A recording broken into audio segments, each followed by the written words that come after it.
Hello. Hello, hello, hello.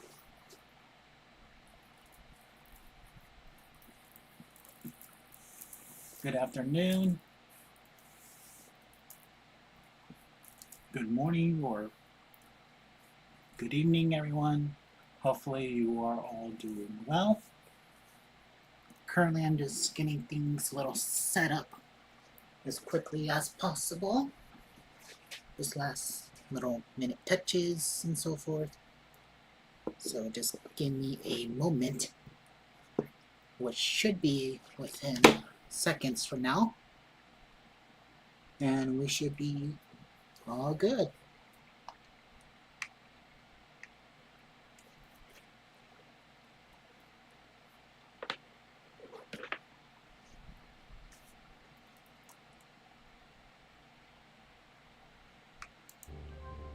Okay.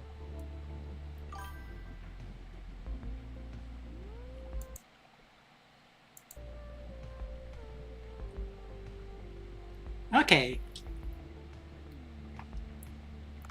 Okay. Starting off with David Danver. Yeah, so as you probably have picked up already, this is now going to be like a bit of a trend from here on out, where I'll be playing a game first for maybe a couple hours or so, and then we'll jump into the astrology portion. I've already had my astrology software set.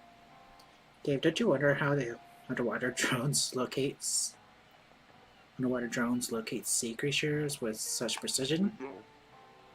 Now that I think of it, it's pretty interesting. How do they do it? Mahaha! It is time to. It is because the boat has a scanning feature. Oh, what is that? The feature shows and locate the various vegetation around Blue Hole. It helps identify exact locations for drones to navigate to. This feature also helps you spot ingredients and or materials you're searching for. That's neat. I always have heard of times finding the things I needed. Well, you don't need to be close to whoever you're looking for to know the exact location, but it should still be useful. I add a tracking button to where it will be most practical. Activities is tracked to help what you need.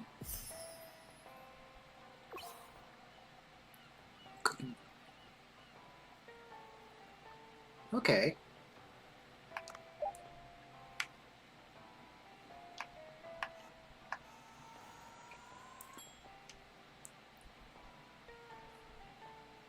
Okay. Honestly, I do like this part of the game where it actually does give you some information about the actual fish. That's always a nice feature in my opinion. But, back to what I was talking about. So, when it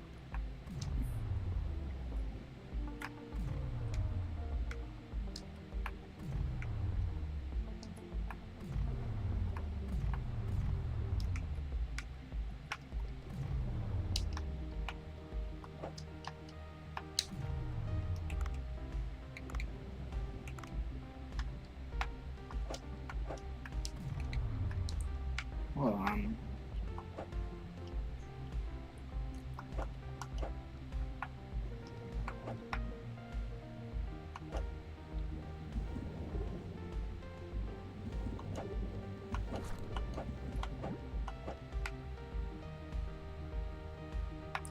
Yeah, so anyways, so I have my astrology software up and running. So I get that kind of situated.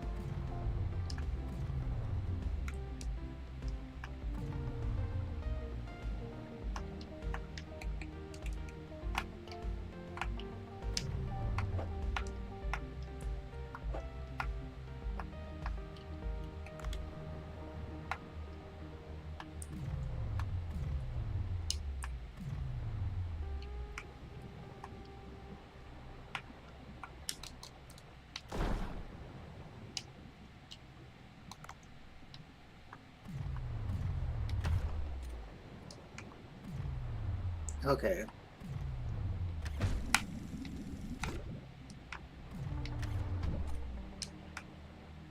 What is that, tuna? Anyway, so I just get my astrology software up and running just so, like, once we switch gears, it's already there, because, in all honesty, my astrology software, it is very, it takes a while. Now, some softwares, like, it's pretty quick and all that, but the one that I use for most things, honestly, it often takes a while, about like a minute or two just to get up and running, but the moment I get any additional points up and running, which I use a lot of points frequently, it will often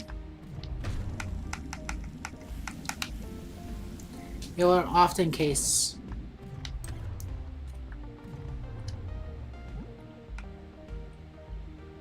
it will take a while, like it will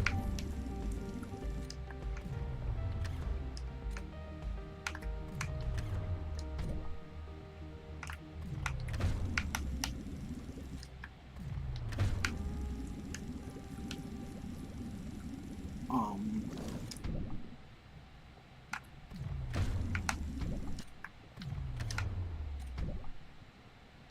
no, get away.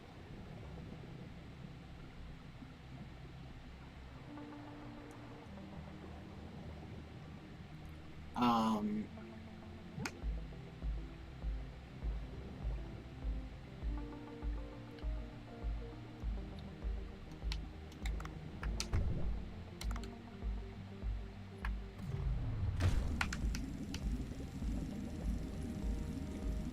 Come on.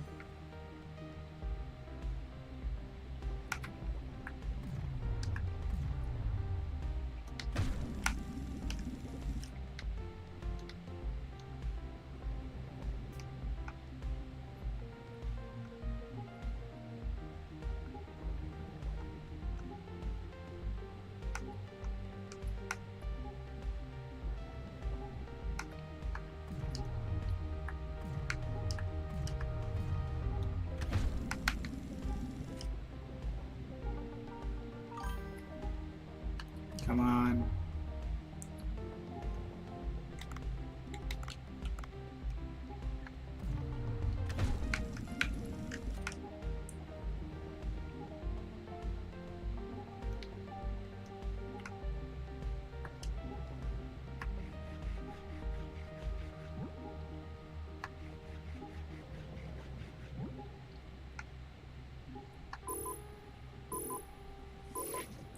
Yeah,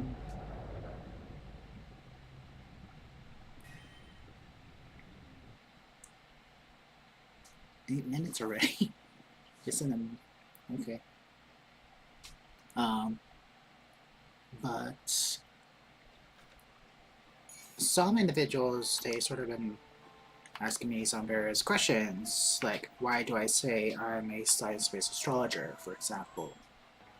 The quick explanation is that, so why I say I'm a science-based astrologer is because it's pretty much just complete evidence-based. It is data-driven.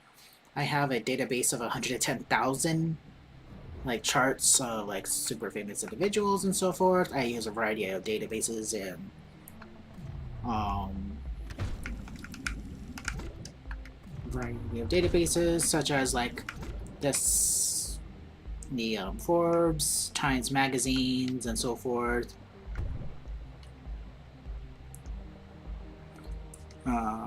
I also use things like the Sunday Times Rich List and many other data sources as well.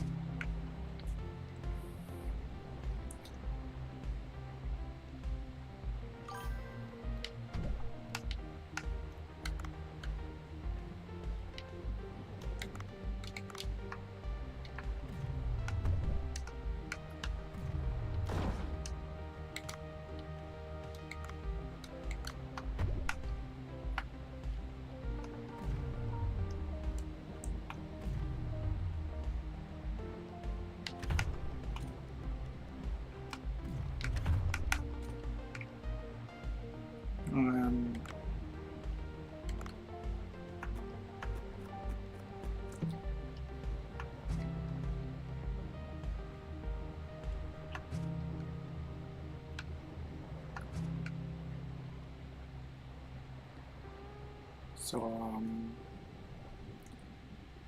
a lot of these things too, like with my tests that I do, it's also driven on statistical historical records and evidence. So like in terms of like levels of success and where these people do. So the hypothesis or procedures I do is, let's say we want to know what makes a super successful corporation. So we'll look at the charts of tens of thousands super successful companies, and we'll look to see if there is a pattern.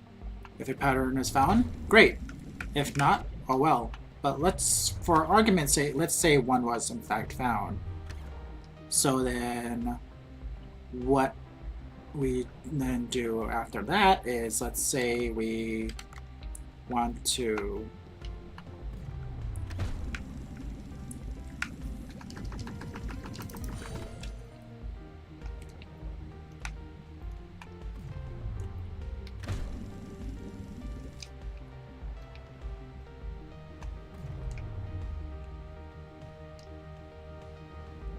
so let's say after we find a pattern,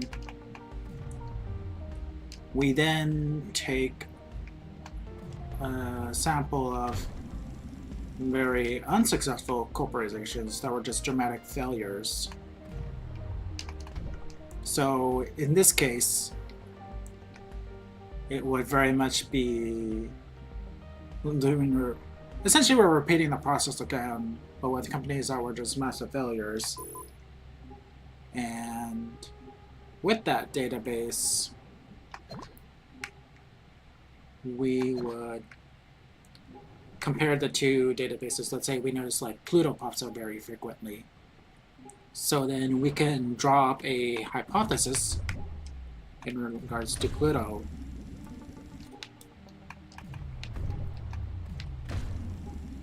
So that's how our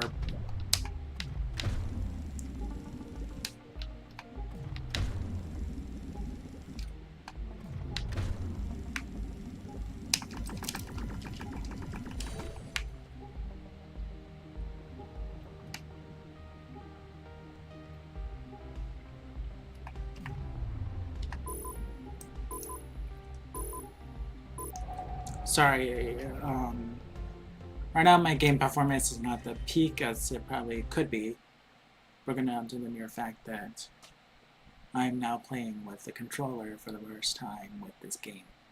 I'm used to, you know, the keyboards, but honestly, that's new to me. For a controller,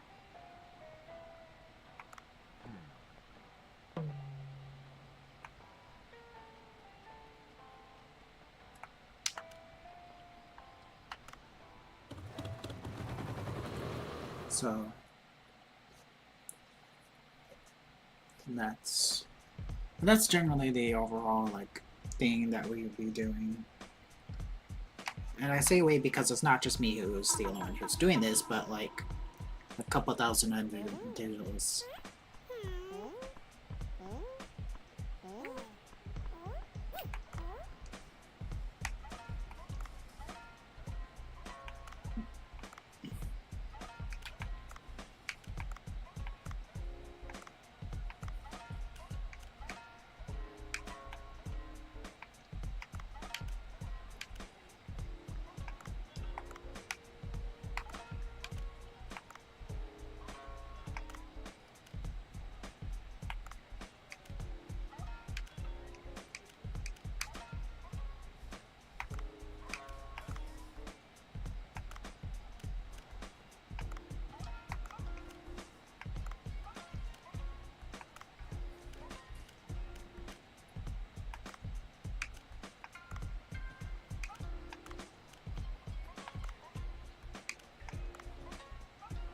Okay, I'm just trying to add.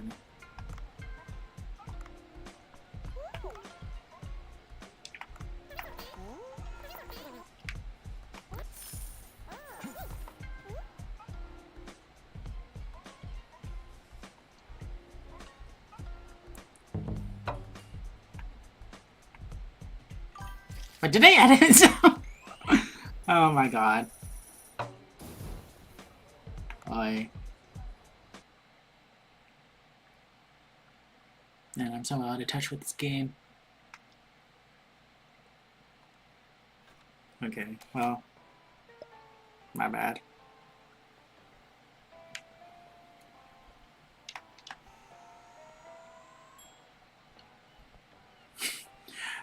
Man.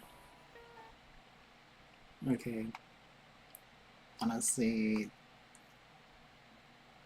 don't get me wrong, this is a nice game overall. Like, I could play it for hours, but right now,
come on.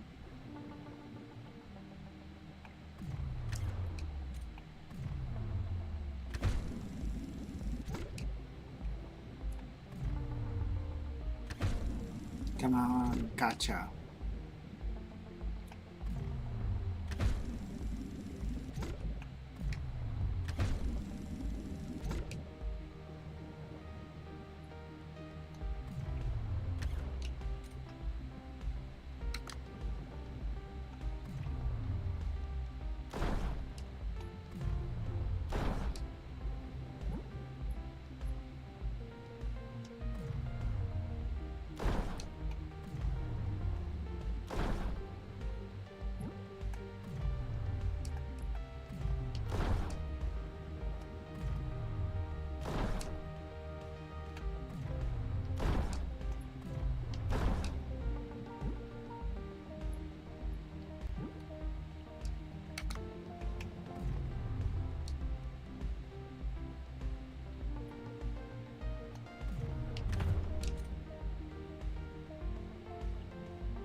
Okay.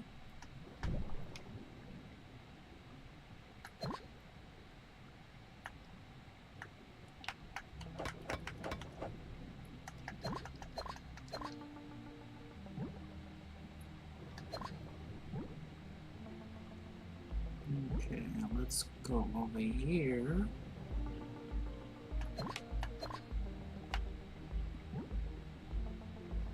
Okay.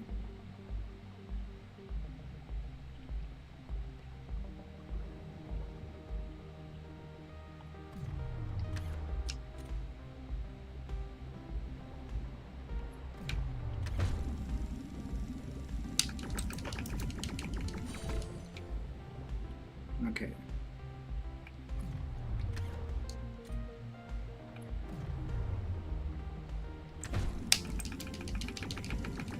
Come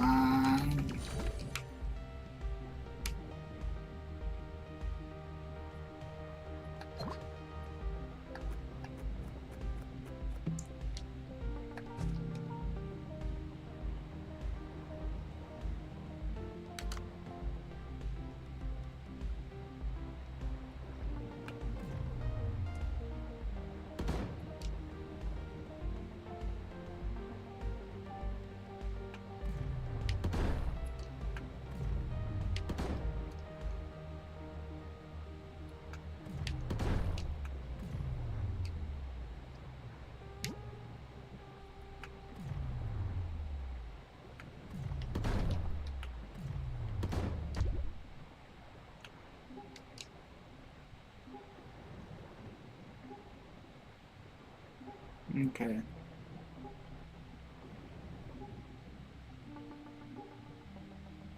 Ooh, finally, I got this.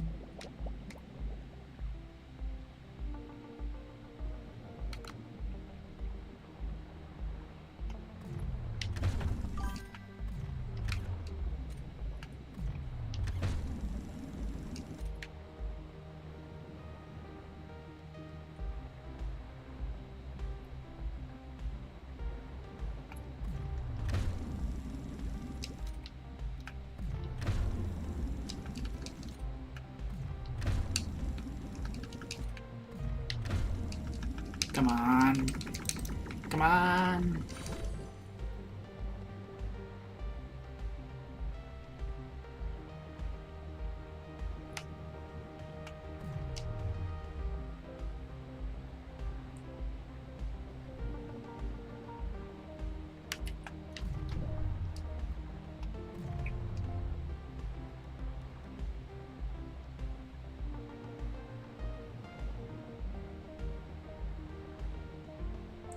Okay.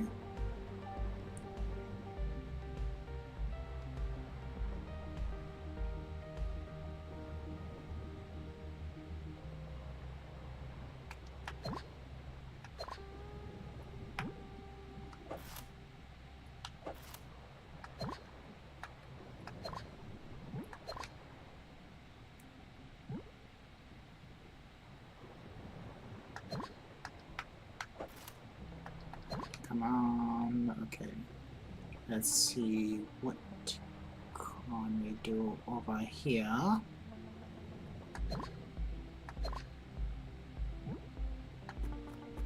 Come on.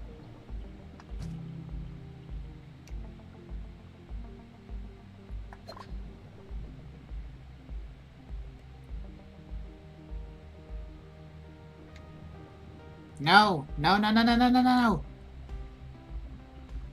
Go away! No, no, no, no, no, no, no, no.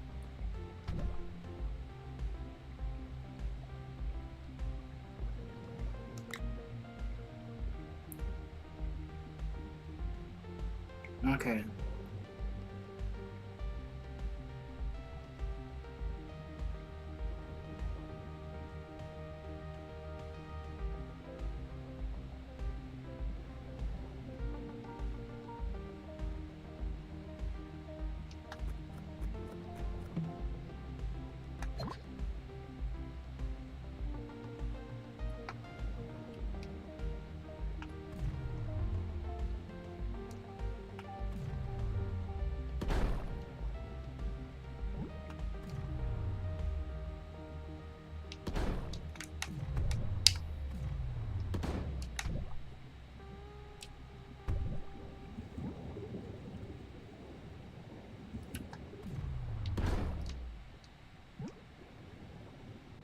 Okay.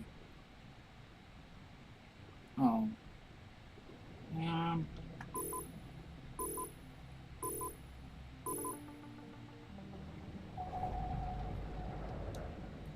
Okay.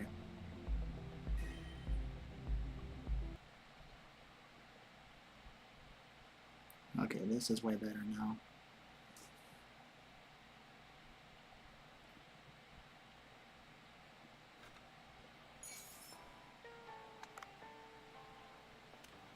So 14's worth.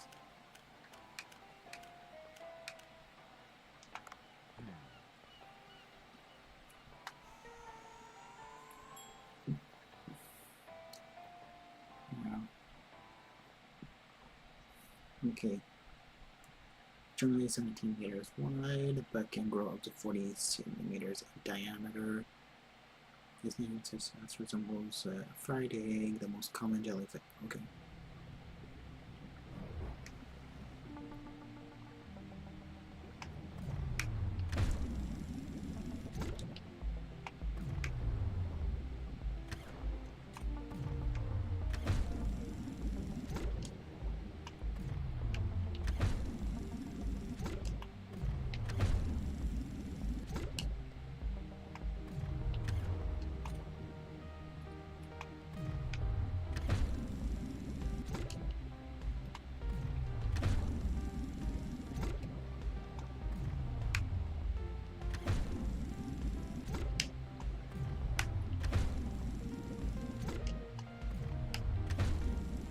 Come on.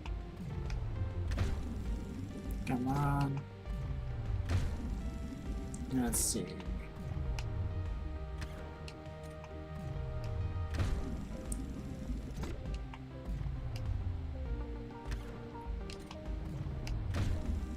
Come on.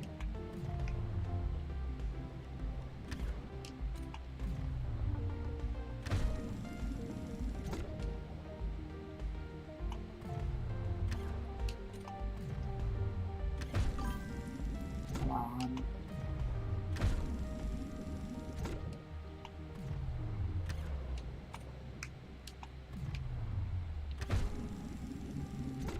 Okay.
Okay, come on.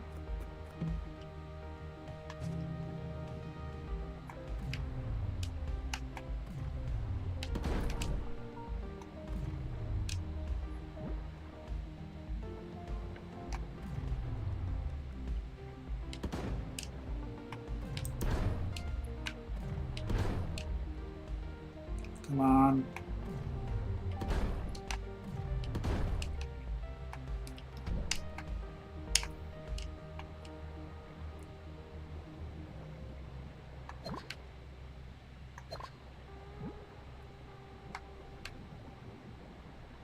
Okay.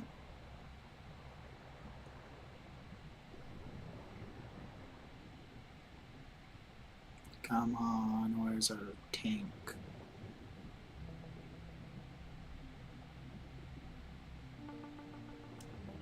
Go away!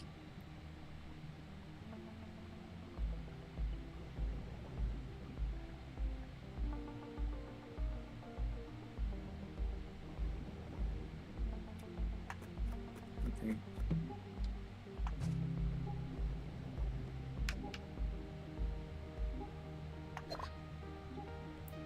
There it is.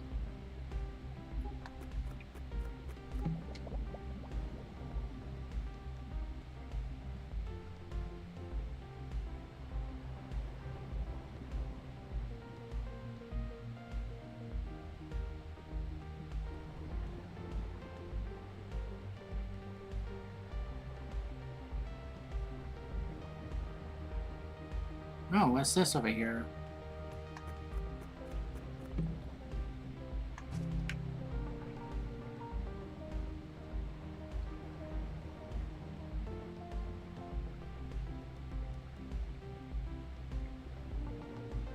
Let's see.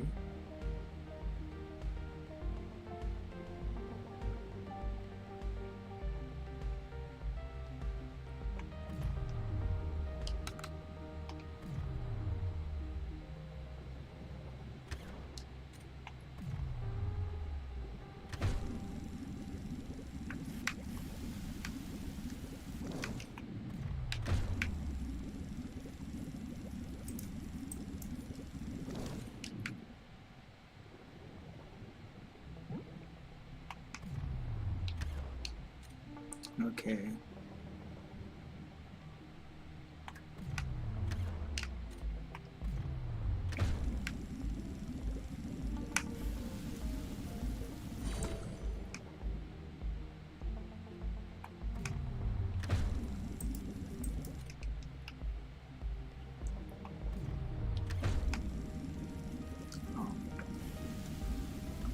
Come on.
Finally.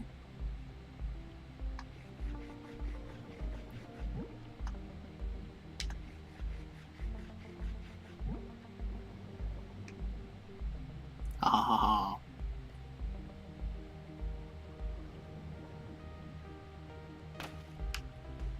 No!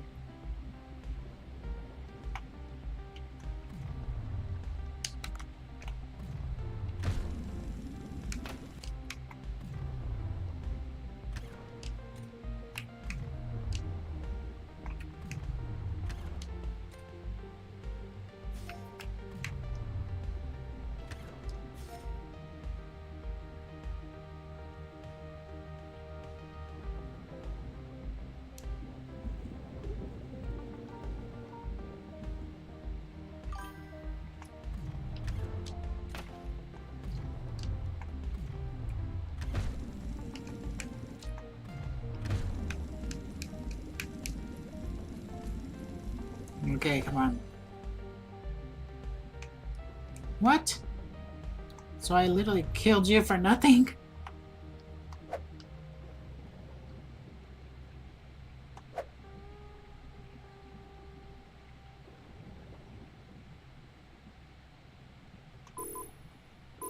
Okay, fine.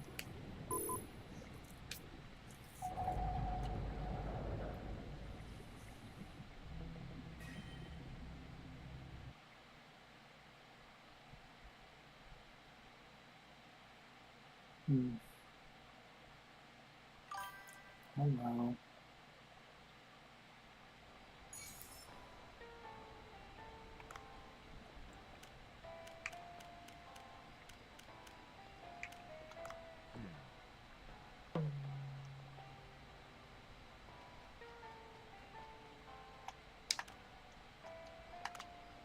Okay, wow. 216 lost.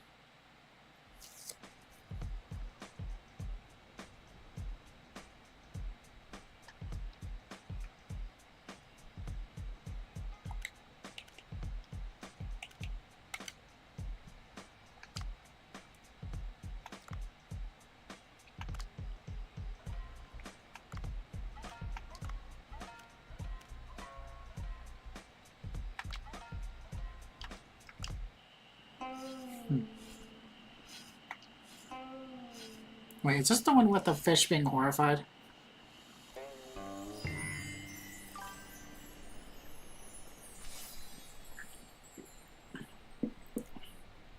It is. I don't know why, but that one always makes me laugh.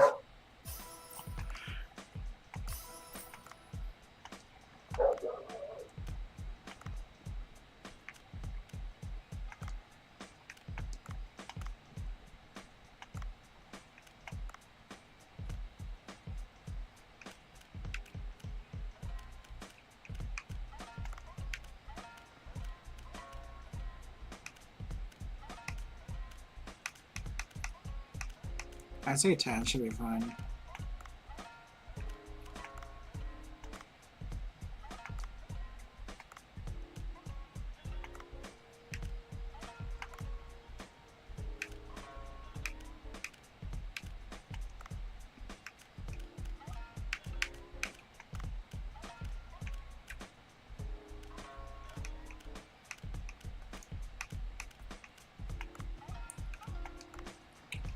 Okay.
I am very rusty, honestly.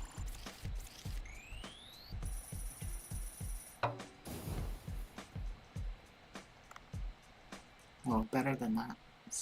Yesterday.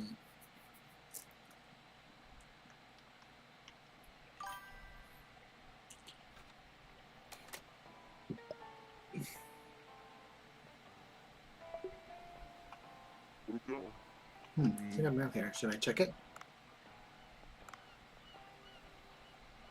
Oh, this is the Blue Hole Tourism Committee. I'm sure it's going to know the story of the old man who couldn't catch a fish for 84 days off the coast.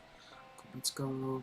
The fish he finally caught was a marlin, and now marlins are beginning to be sighted in the waters near the Blue Hole. To seize this opportunity, the committee decided to host a marlin party. 3 days from today, the local restaurant owners are encouraged to participate in the event to rank up revenue. Rumor has it some even cite as sailfish not even often. No.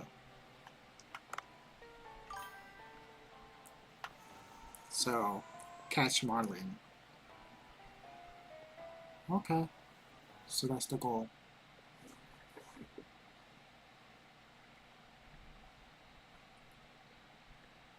Okay, so let's catch the marlin, and there I have it.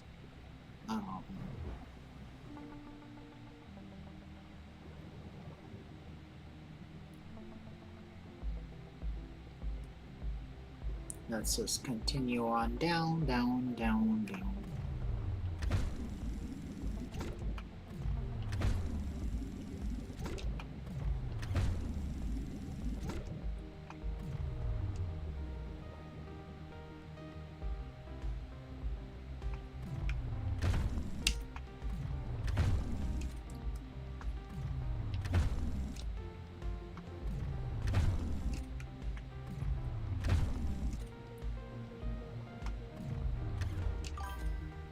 Come on.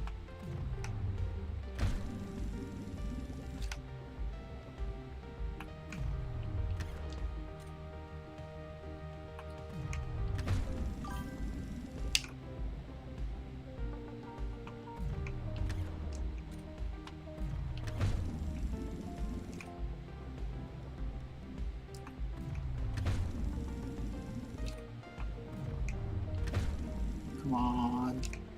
Let's see what you can do. Come on. Just... Come on!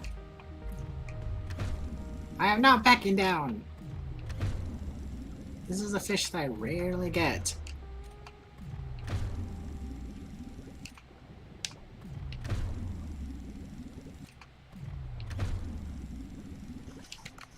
Okay, fine.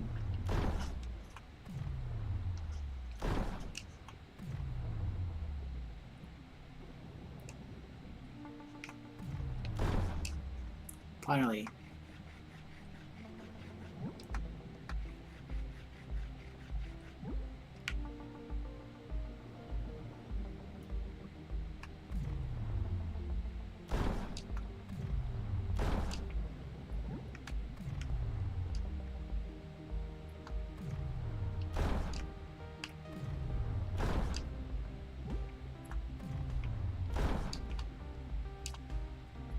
Dang it.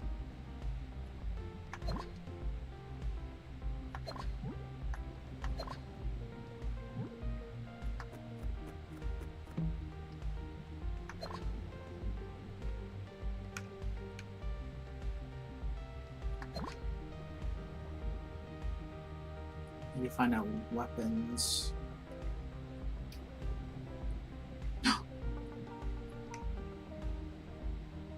Dang it.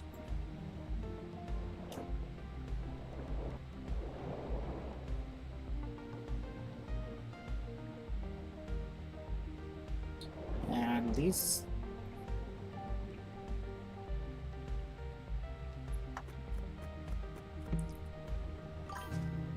Is this what I've been looking for?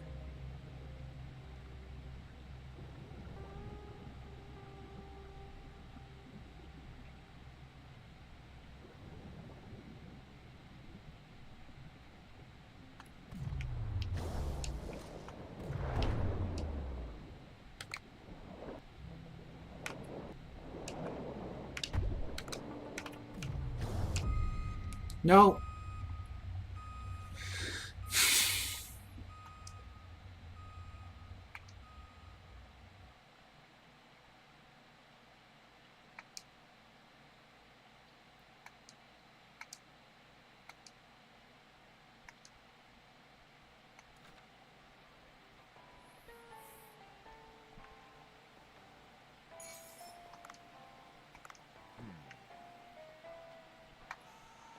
Come on.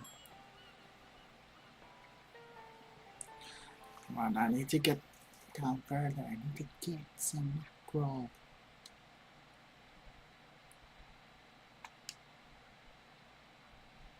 Come on.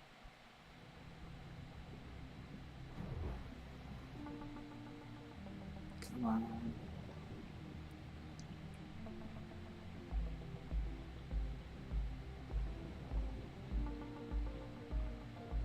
Okay, there's a weapons down there. I should see what it is. Oh, the shocker one. Okay.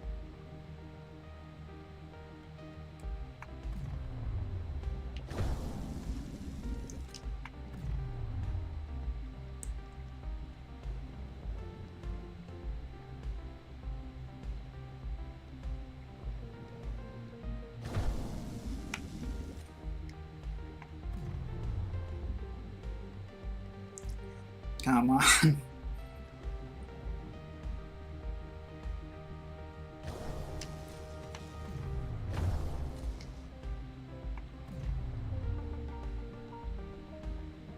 Come on.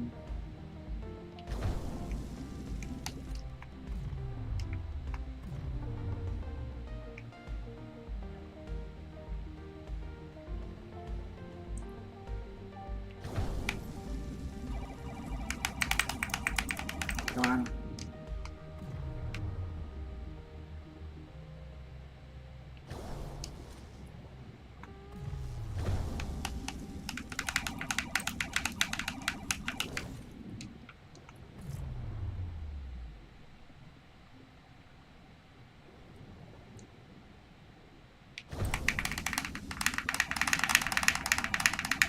Come on. Finally.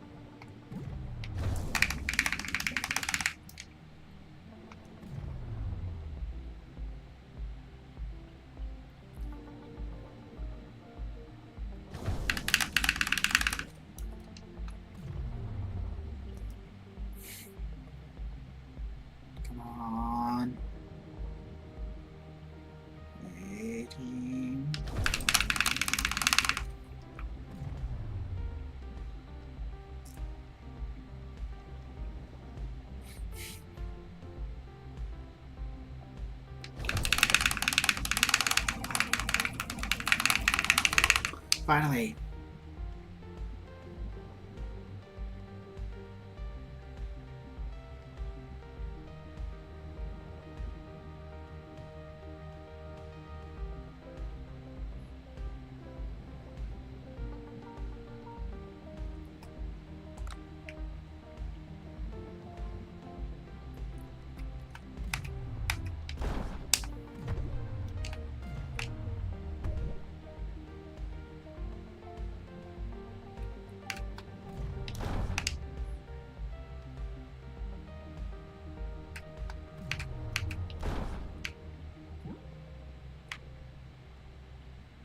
Barracuda.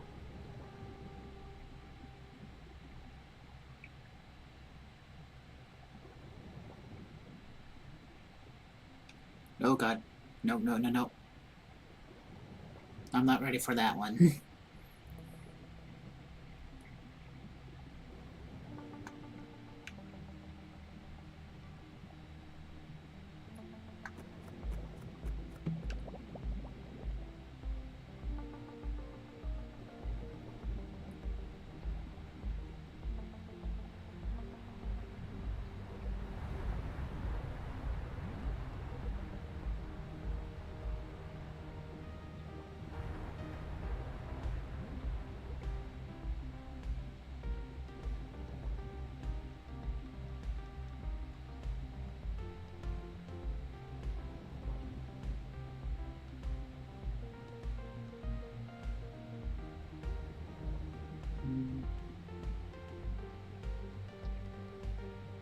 Huh? There's my precious chance. Ring it. Oh god. Oh. Oh.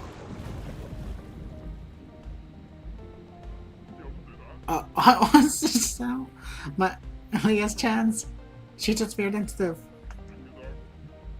It's a kind of giant. It's called retriever. Wait, it already looks dangerous. Besides, the doors on the ship are locked, so I can't go inside. Do you really think I didn't think of that before? Okay. I'll provide you my necessities. A gas cutter. Okay. Even though the instruments awaits her master. Come to the boat, will you? This guy is. Oh.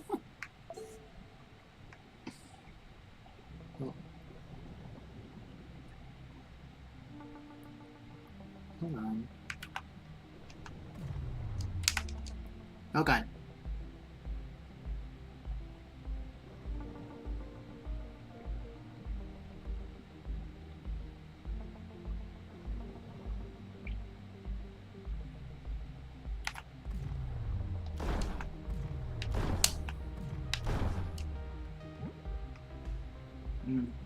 Hold on. I just want to first get some ingredients before I come back to the boat.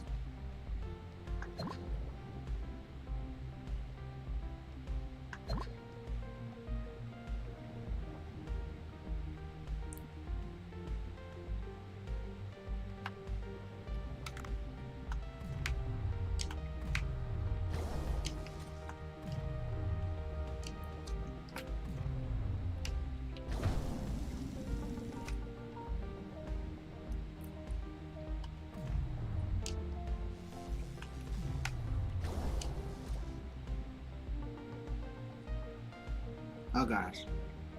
I didn't recognize that was a puffer. Okay. Well, I guess I'm calling it short now, because... Yeah.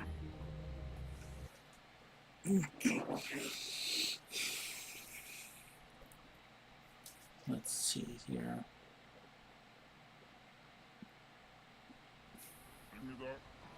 I'm so happy to calm me down, just like Leia Jan did when she first came face to face with her. Okay. Since you found the location now, I'll reward you for it. I like to do honesty things. Now then, let's begin Leia's chance rescue mission. Take the gas cutter. You'll see a spot that will be cut out when you reach a ship. There's the button's prompts. Cut the weak point in the iron and you'll be able to enter the ship. Just retrieve the pink delivery box and that legends. And inside the ship should be simpler than you think. But I saw a huge gold tape in the ship. It looks extremely dangerous. Can you say that it's okay for the chance to expire the dark down here? This mission must not be delayed for a moment longer. Alright, I get it. Oh well. I'll try going down there. Not now, we have a restaurant to open.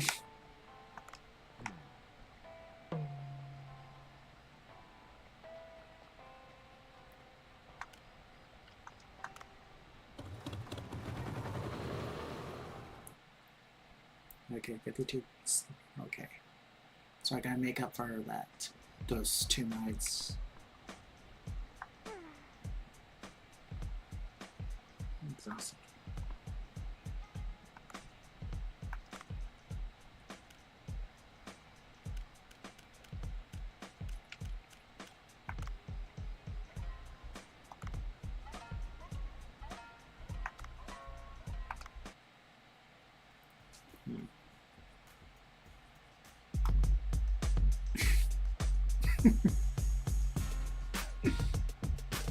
Okay.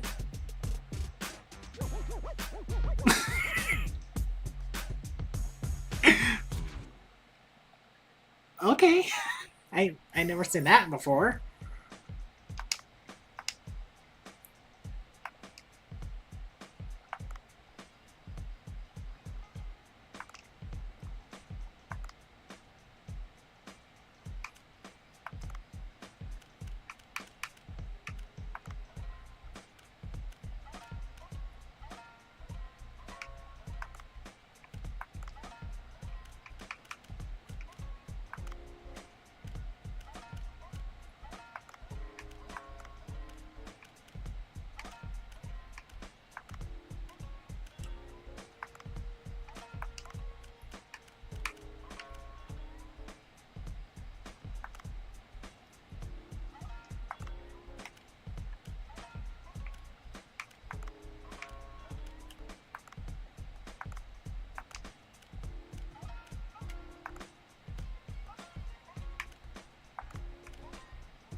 Let's see, make that 10.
Hmm.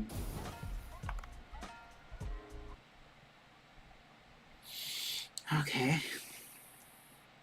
And the game has been updated the last few times since I last played, so there's probably going to be a few things that I haven't dealt with before. 25 and dead. Hmm.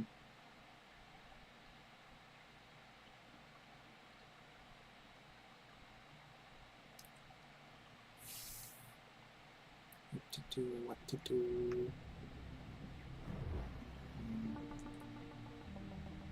Okay, let's see.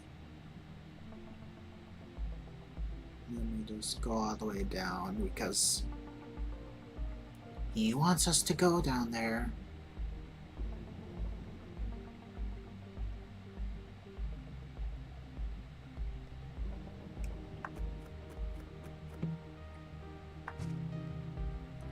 Okay, so we got the shocker.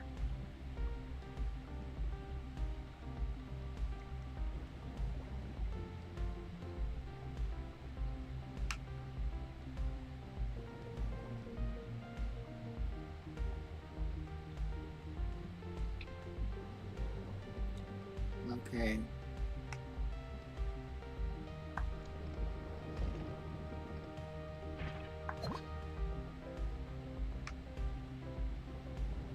Okay, let's see where to go.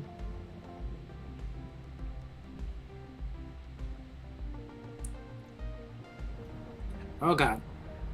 Nope, nope, nope, nope, nope, nope.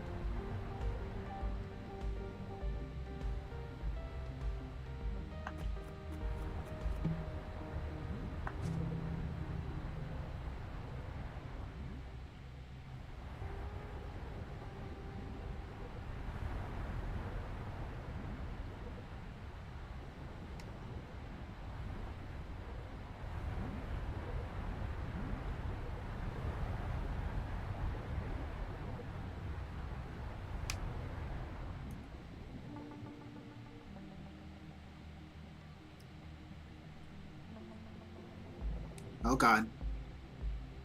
No, leave me be.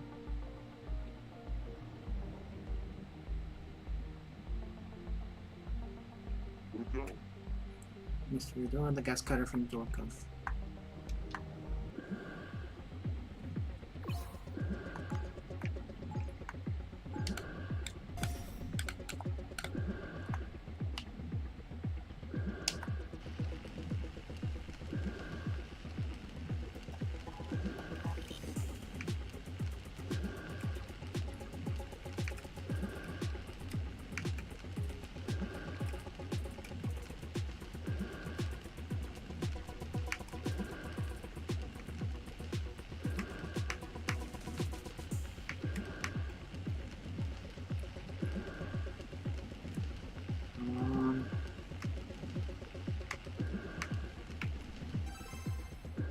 Good.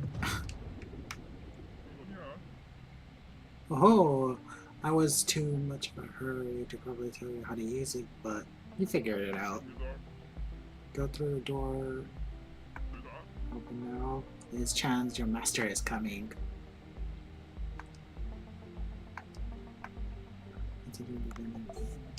Okay. Okay. Yeah, I wanted to get in before any sharks or anything else. Oh, okay. Huh? The space below seems larger than expected. Take a look around. The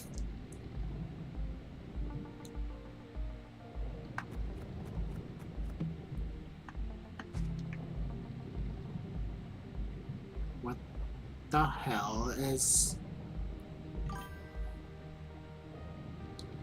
Okay, I do not like hearing that. I get this is a game and all that, but like, right now, oh my god. There it is, the pink bundly box with Rage on the inside. Wait, it's more importantly, look at the giant squid! So that's our culprit. I guess I know a thing or two when it comes. Let's see, seeker. Sneak up and bring with the box. I come too far to back down empty-handed. I guess I'll try approaching it quietly. Oh god. God, that is terrifying.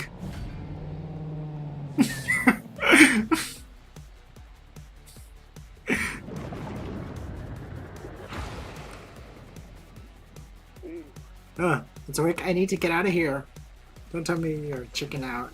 Use the gun I gave you. The harpoon will be no chance. Oh god.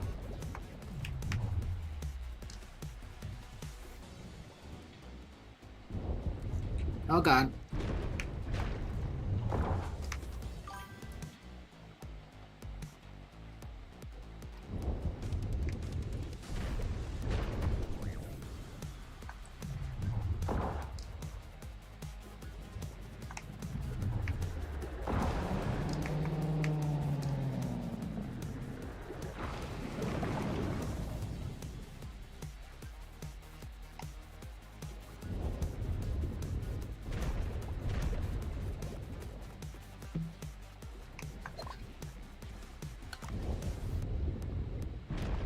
Oh god.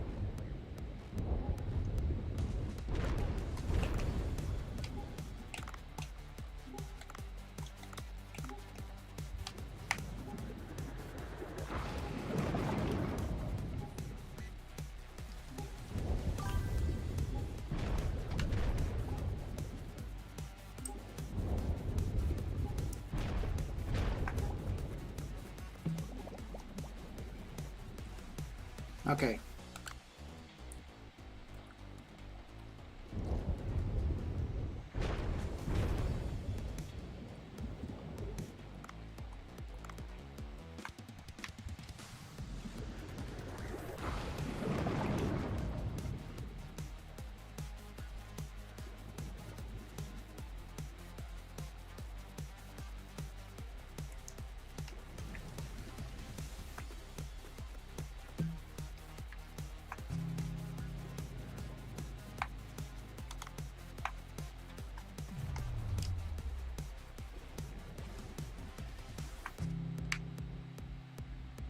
Okay, let's see.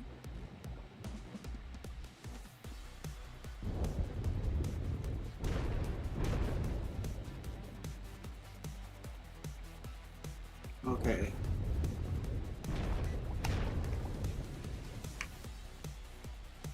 Okay.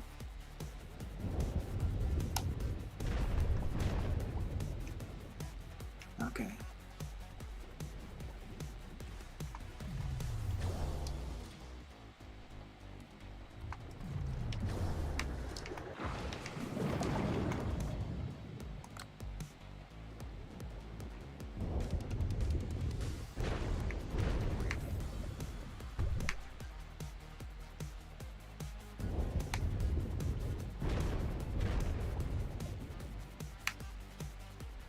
Okay.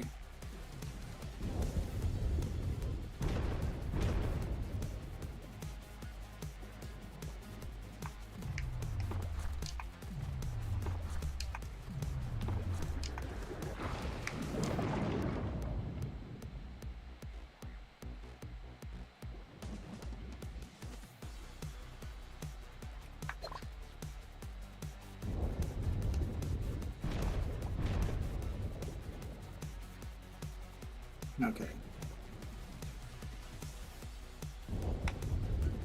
Okay. Come on. And I go down here.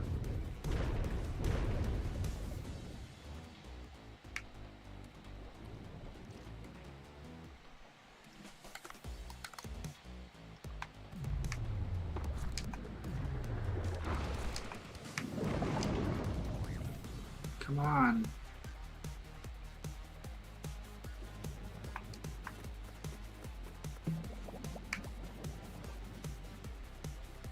Okay.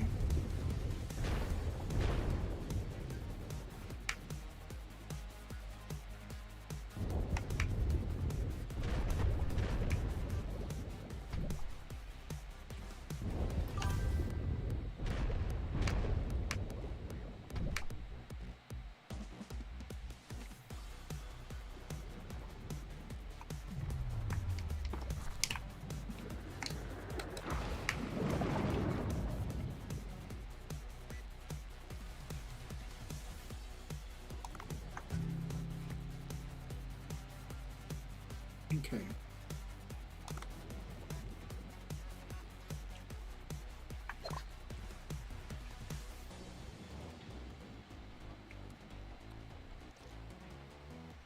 Okay.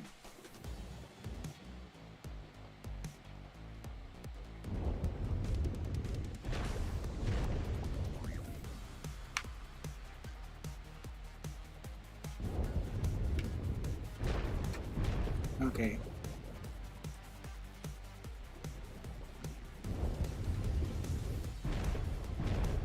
Oh god.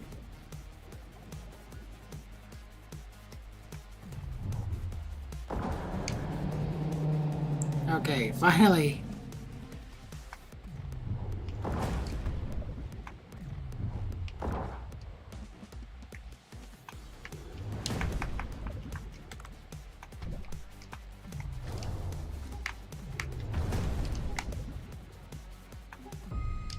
No.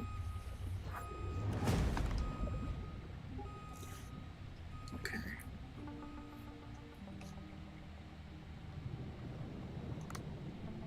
Okay.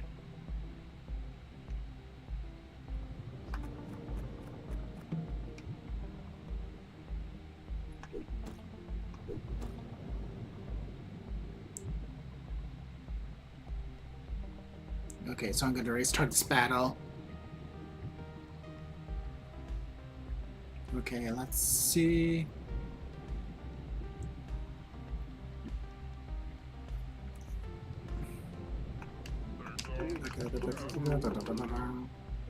When I go 1, 2, it sees me. Okay, let's get ready.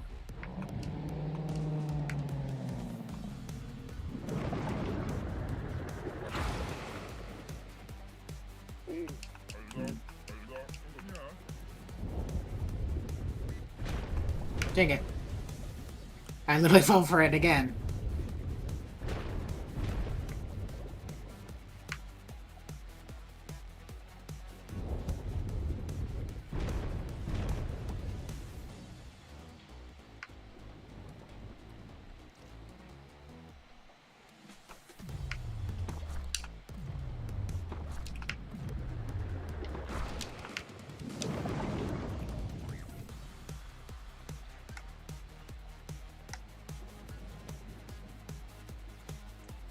Okay.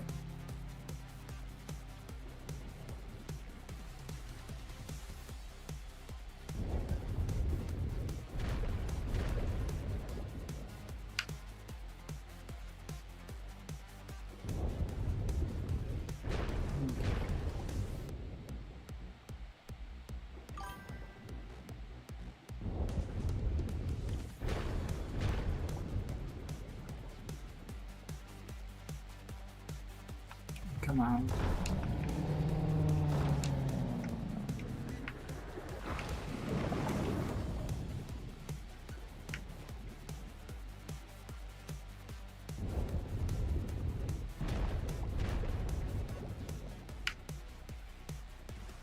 Okay.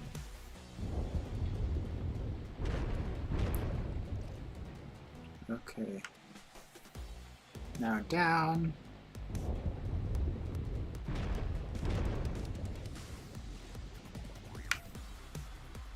Okay.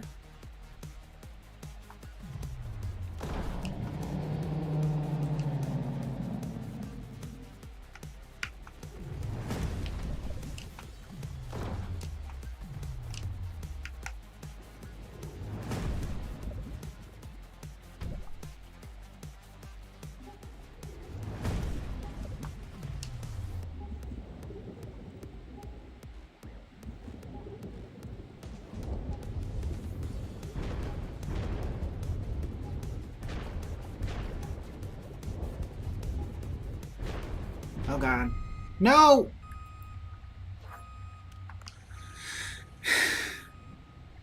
Honestly, come on.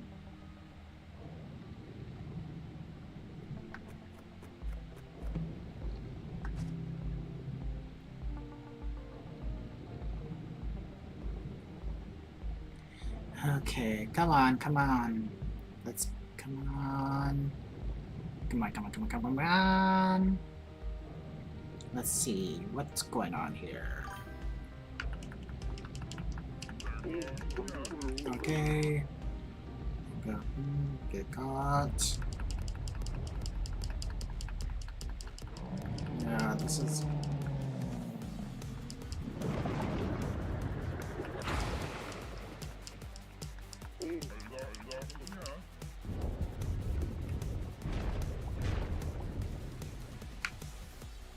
Okay. And go over here.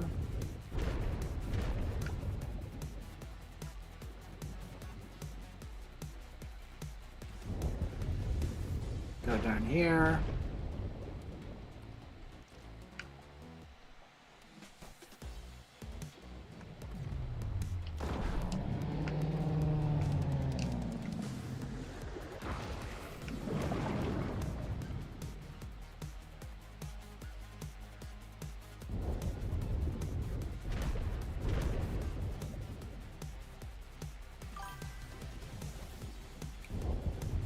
Okay, go here.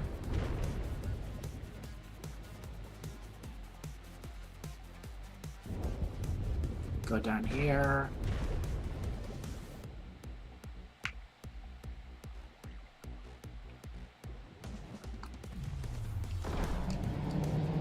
Okay. 2.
Okay.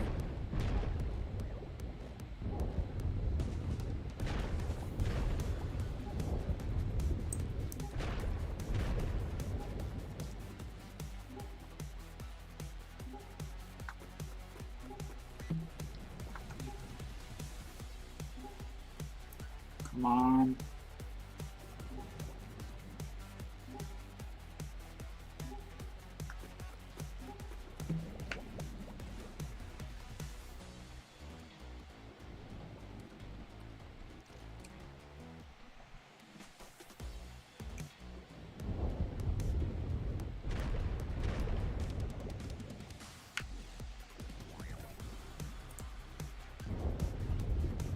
Okay.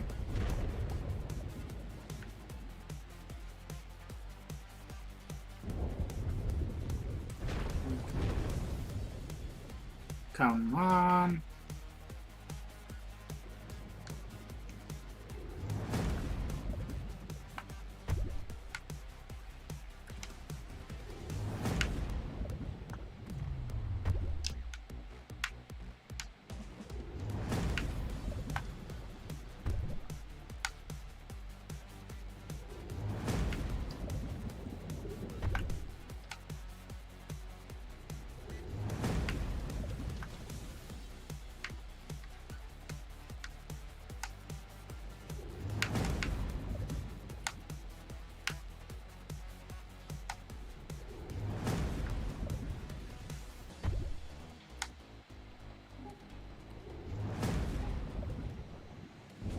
Okay.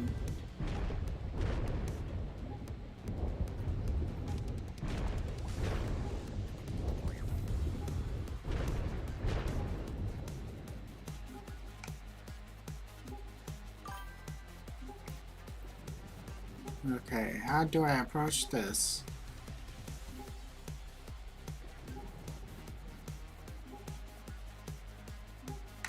Are you kidding me? No, no, no, no, no!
Come on.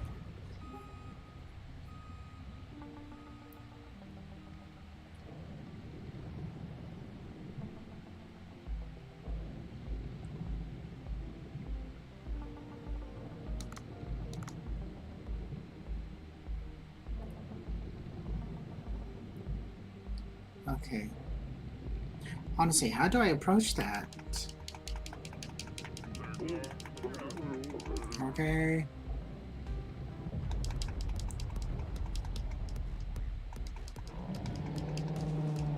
Okay.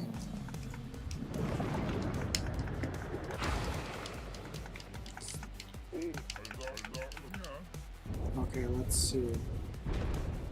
Before I fall for that again, Jesus.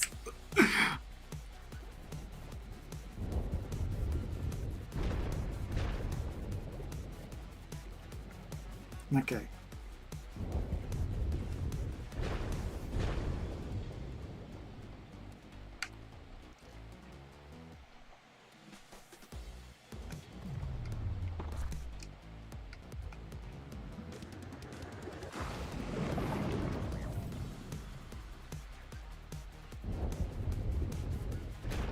Okay.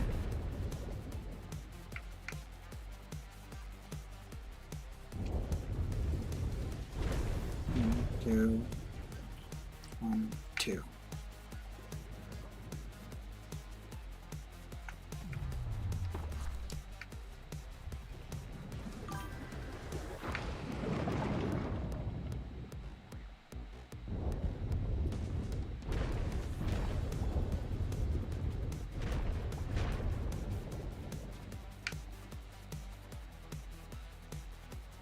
Okay.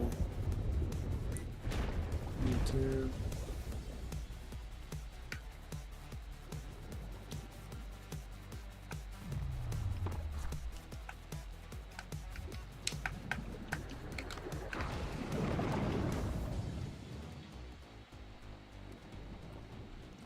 Okay.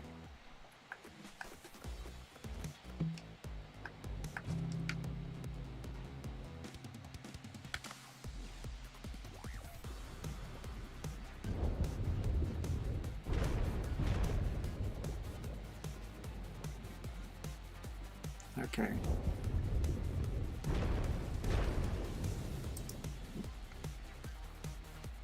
Go down.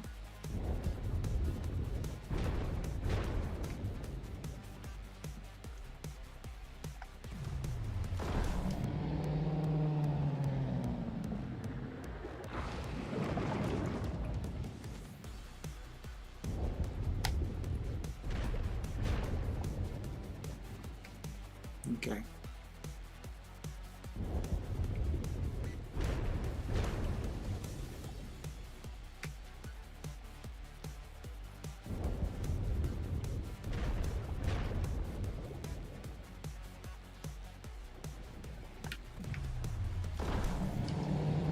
Okay.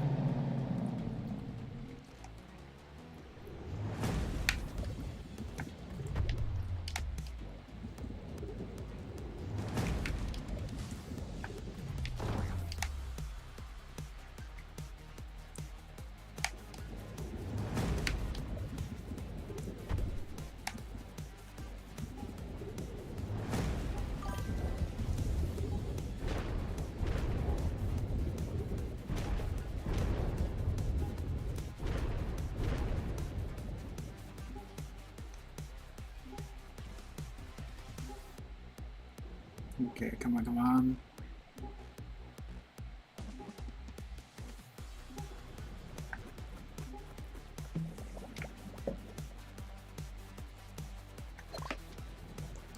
Okay.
Okay. Finally!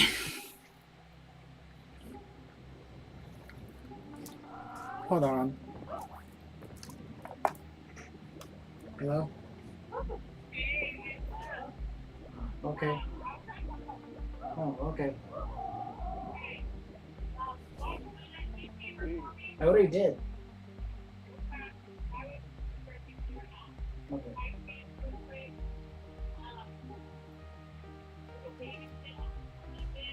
Okay.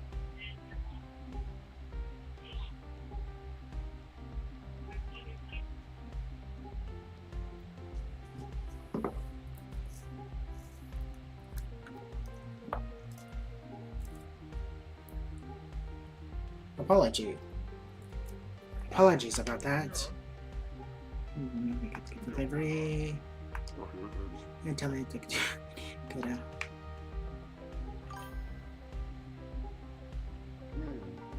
The box is trimmed under this split tentacle. Good.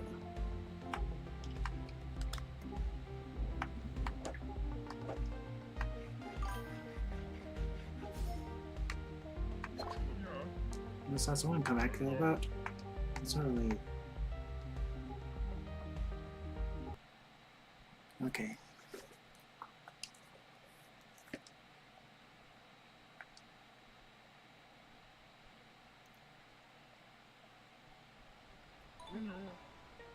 Yeah, Leah-chan. To think she has been damaged. Oh, there's salt water everywhere. I'll clean you up. Here comes. Okay. Well, I said they didn't flying just by accident. Though. In any case, a promise is a promise. You are a deep sea cat lab. A race model that turns on automatically as necessary. It's good to help Leia chance recovered. Gold. Oh! Phew. I guess it's over for now. Come to think of it, did I bring this? What will I do with a giant squid tentacle? It smells so awful. I'm not sure if it could be cooking. I'll have a kid call.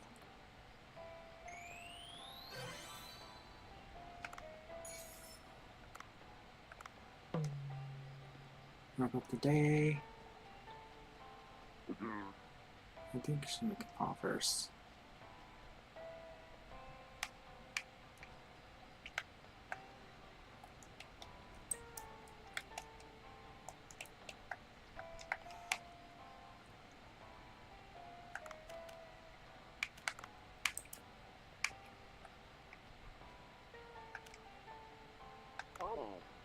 There it is.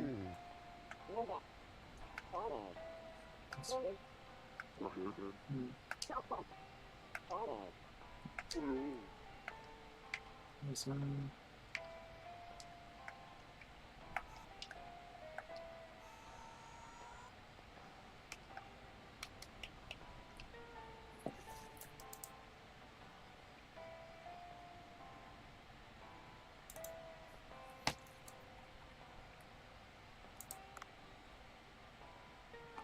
Let's see.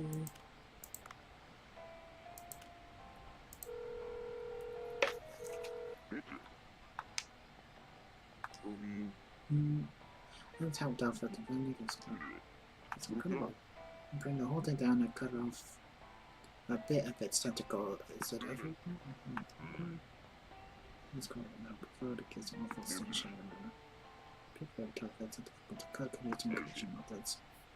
Do you think we're even offering to cut these anyways? Why don't we shop from I've been busy since they're open, that I have treated you any proper food despite your hard work. Wow, that sounds fantastic! Tobacco will be here as well, so tell them about the fish people I saw.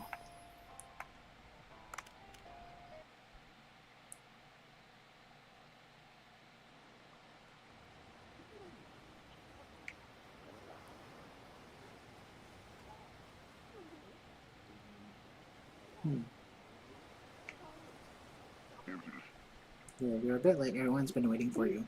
Wow, you finished up the cooking already? When did everyone arrive, though? A party with customers, there's a lot of progress. Very good. As there, restaurants should be put their customers during service. Customers are basic foundations of restaurants. The pastor was only a rigorous chef and his cooking. Mm, I was also here from the beginning. Yes, but you weren't very noticeable.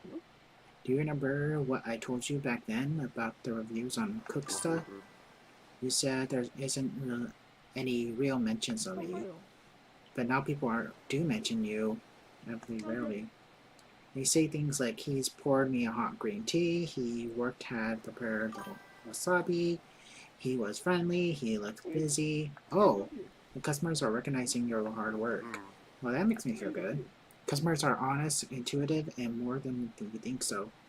They know you're sincere, kind, diligent, and skilled, and they react accordingly. That's why in this moment it's hard to believe to think that such an abstinct bunko would work in with people and holding parties. I think that's due to you, Dave. 6 of you, Dave.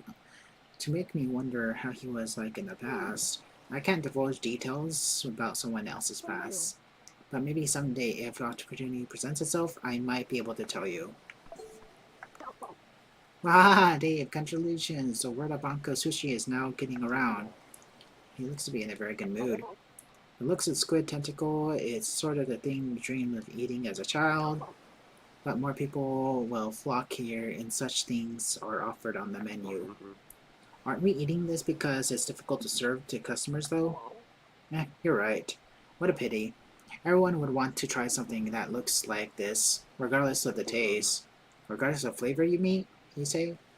There's no way Banco could stomach that. Let's go with something else. Alright, about the depths. I have a feeling there's things to do down there. Things that make people jump out of their seats. If Dr. Bunko's research is successful, this place will be famous and filled with people. You're right.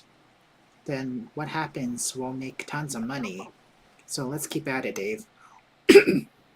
Let's get rich together. Ha ha ha ha. Dr. Bunko? Dave, what is it? I saw the sea people down there. You what? You really saw sea people? And not dongons? What did they look like? And were they dressed? Did some resemble like humans? Torsos looks like our own, but sight of me scared of them out into the depths, I couldn't get a great look. That's too bad. It could have been an amazing find. That means we might encounter them in the depths. That's where the signal is strongest. Perhaps even a village. A village? Yes, the artifacts of murals and language there are being with the unique civilization. It would not be surprising at least for them to live together in a village of sorts. That would be quite to find, indeed. An ancient civilization under the sea would be revealed to us. Dave, you're my best hope. Keep the good look. Giant squid tentacle is not exactly easy ingredient to use. Supposing the stench should allow me to reach its sense. You're still studying the ingredients?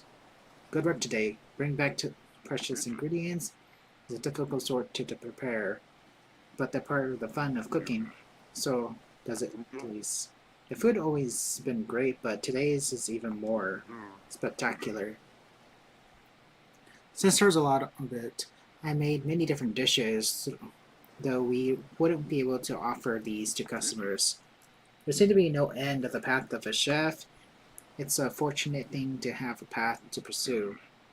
The same can be said with studying ingredients. Dave, please keep preserving and one day we'll succeed. I'm not sure what you mean, but sure, I'll be sure to bring back more fish.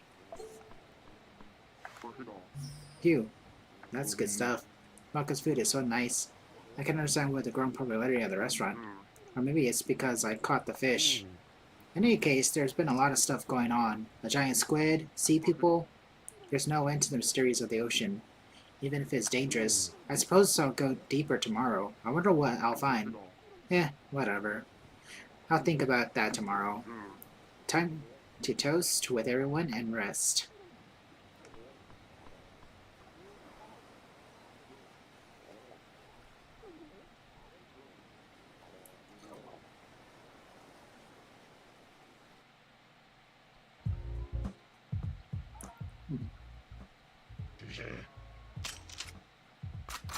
What?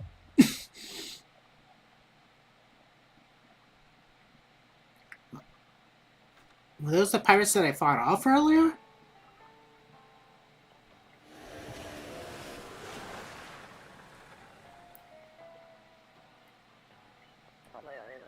Good morning. I must have drank too much yesterday. I feel sick. You did seem a bit excited. you don't get together like that every day, so a sort of occasion call for tea. You can't throw up here, Dr. Bronco. Ooh, I'm not that of a drinker I used to be. In any case, take the deep sea headlamp Delft gave you, and try venturing down into the depths. This probably turns on automatically if you reach the right depth.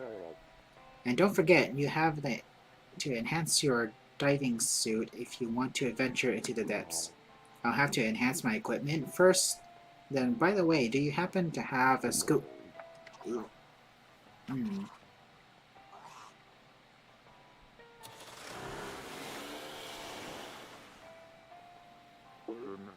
Ugh. He's asking me to enter the water after that?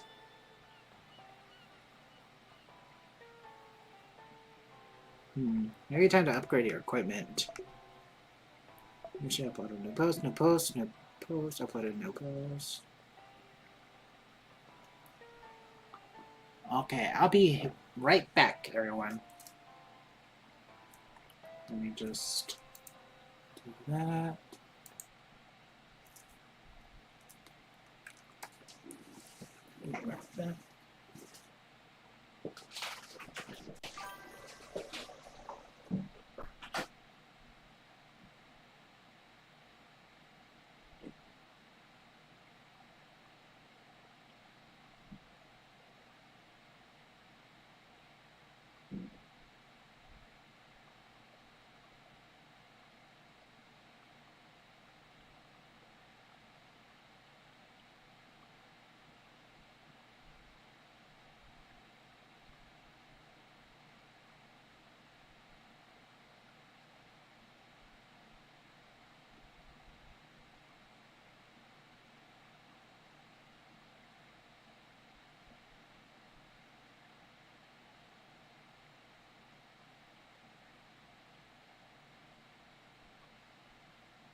Okay, I'm back, everyone. Sorry about the delay.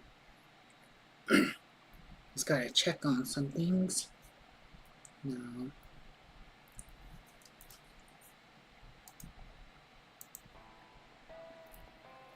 Okay.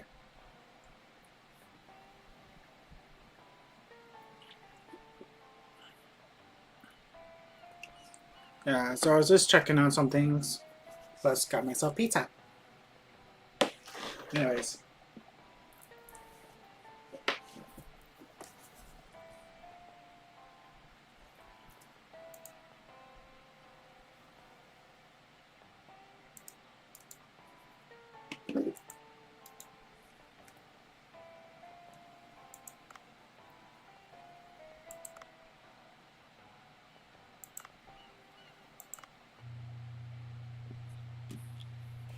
Let's see.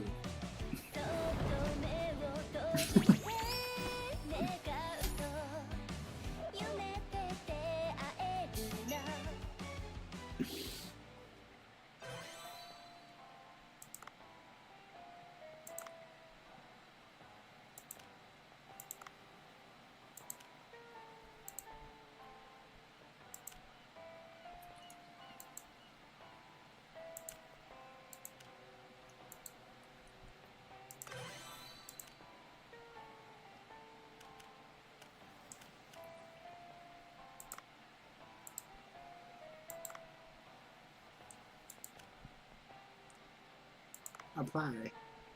Nice. Nice.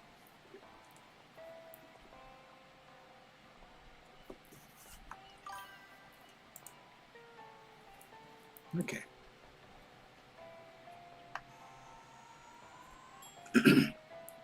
Or now I can't really afford to do that.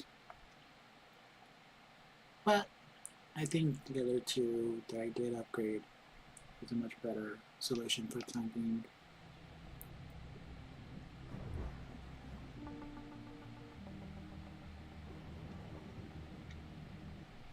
Hmm?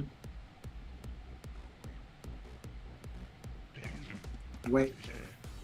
So as you, the one who had been harassed, harming the ocean, you even vomited, you disgusting creature? Wait, that wasn't me. It was no time for your petty excuse. Now you've been caught John Watson of the Sea Blue, the Guardians of the Sea. You won't be leaving so easily. I'll turn you into fish food.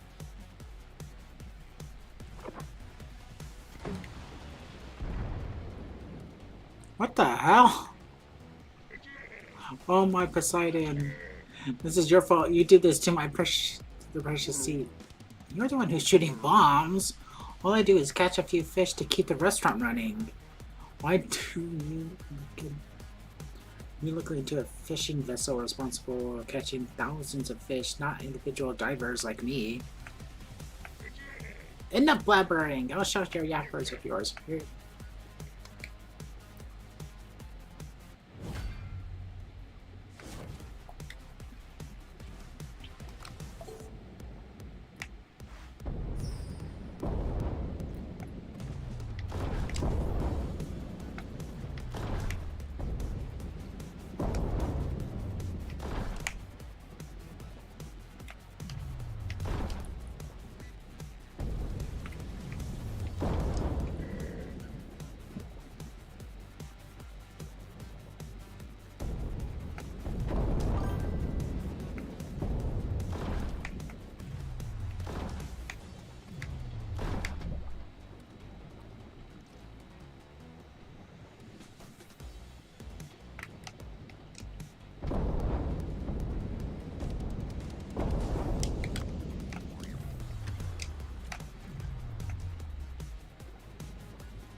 No! Restart.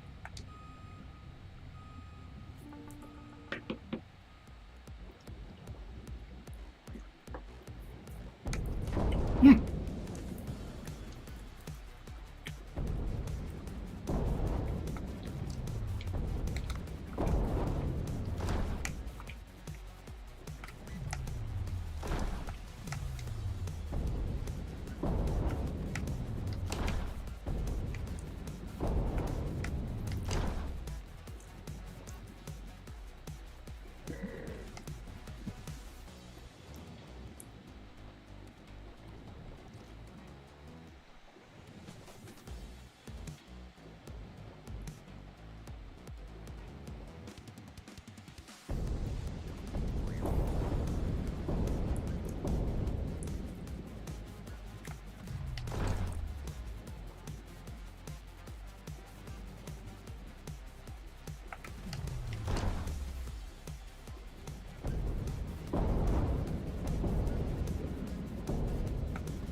Hmm.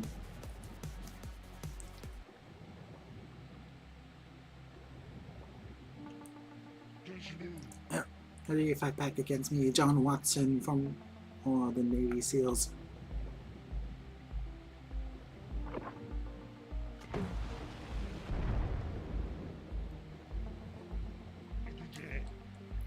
That should serve as an etiquette warning, so I'll be back for now. Protect you, but I won't let you go unpunished if you persist in damaging the ocean. We're watching you. The path opened up in the direction John Watson's escape. Let's go that way to reach a signal. Actually, before I go... Okay.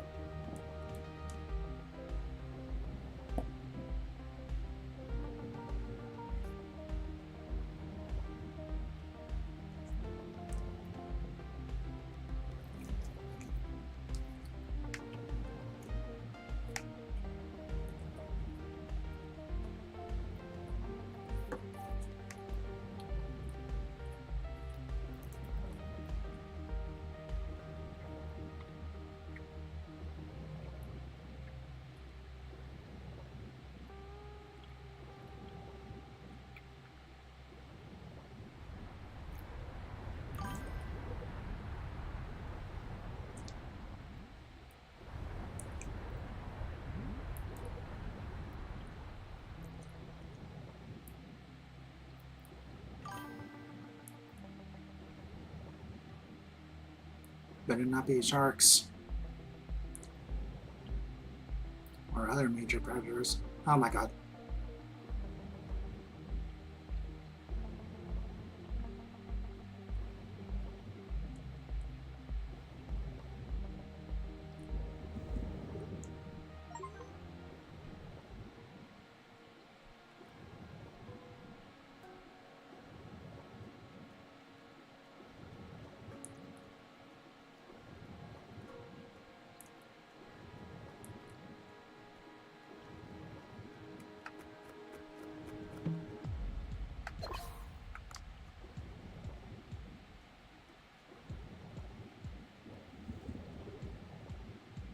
Is that an angler? Oh god.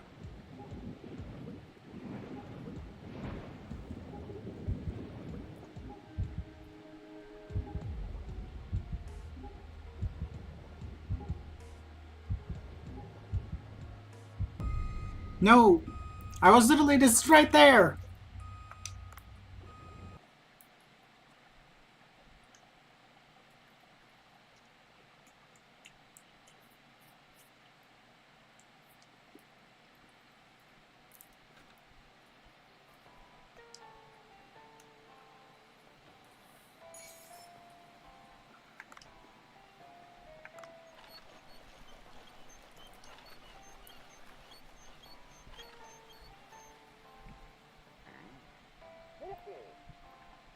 Yeah, we assume to take.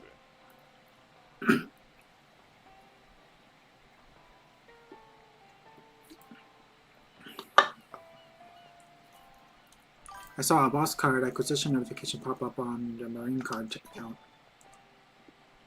This is a giant quick box card. How did you get this? It's such a rare card. Oh, I was just in my way packing up a delivery, and chance would have it. Okay, I don't have a clue what that means, but in any case, you made amazing progress. Try and collect rare boss cards, something good is sure to happen. Oh, if you venture to new regions, for example, the depths, automatic marine cards, AI system will unlock a new card pack. Don't forget to collect the fish cards in new regions as well. Goodbye then. Choo choo.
Come on.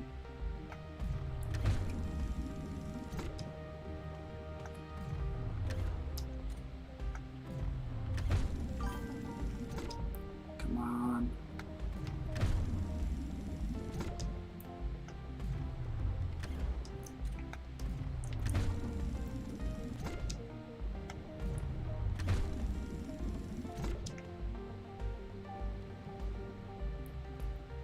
Let's see.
Okay.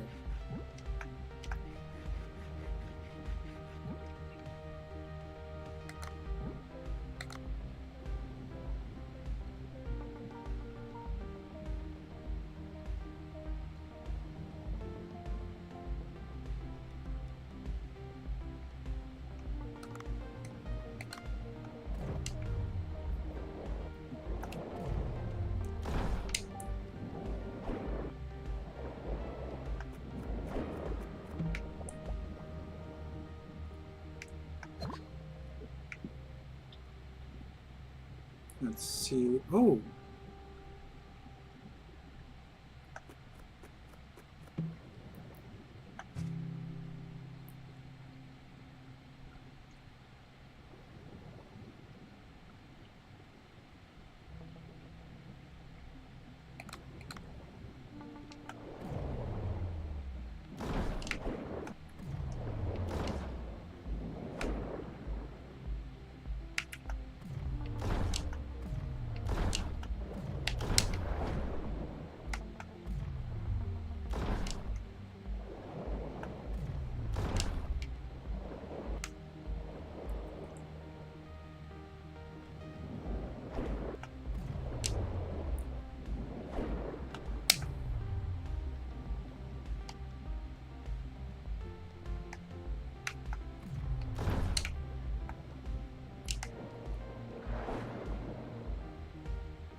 on.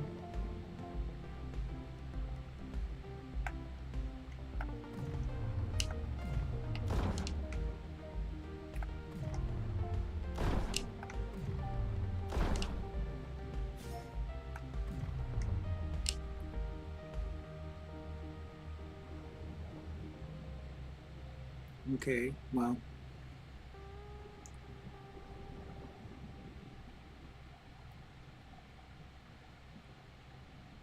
Since I can't carry anything,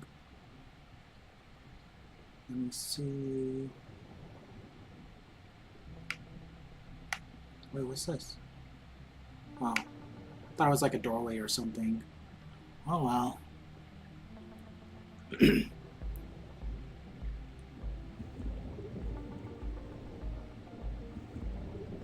Well,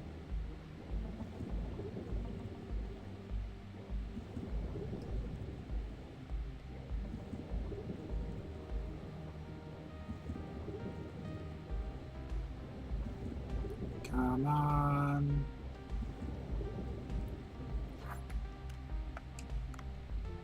Okay. Okay, well, I got two big catches, so makes up for it.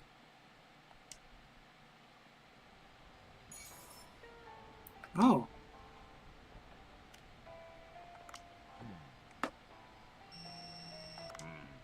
Dave, are you busy? At the moment, what is it? We have a strange customer at the sushi bar. Could you come over for a moment? As a manager, this is something I can't overlook. I'll come over right away.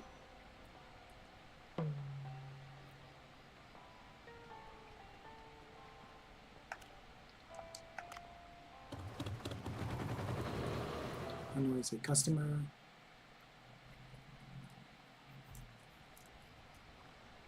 Is this the guy that I shot? Oh. How dare interrupt me? I'm sorry, we're not open yet. You can't come in like this. Well, aren't you strict? I was simply saying a few words. I haven't been to the beach in a while, and it brings back old memories.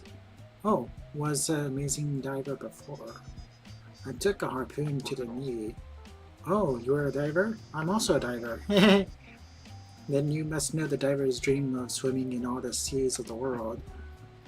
Forests of corals, ponds of sperm whales, fights to the death with tiger sharks.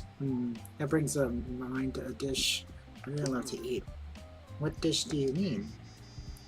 When I was little, a Moray eel curry at my fish village was famous. I can't forget its taste. If you could make that dish, perhaps I'll give you a nice gift.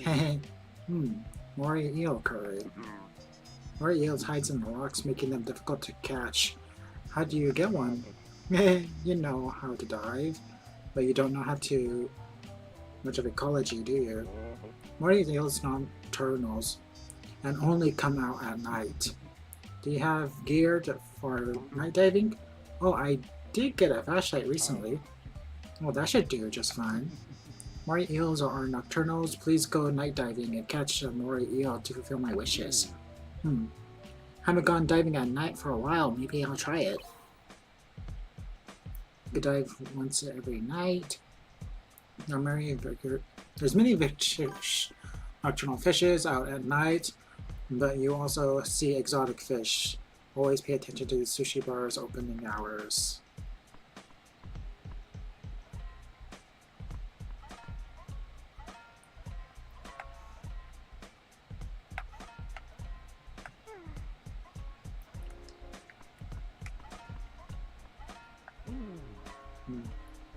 So we got master.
Let's see, let's add in 7.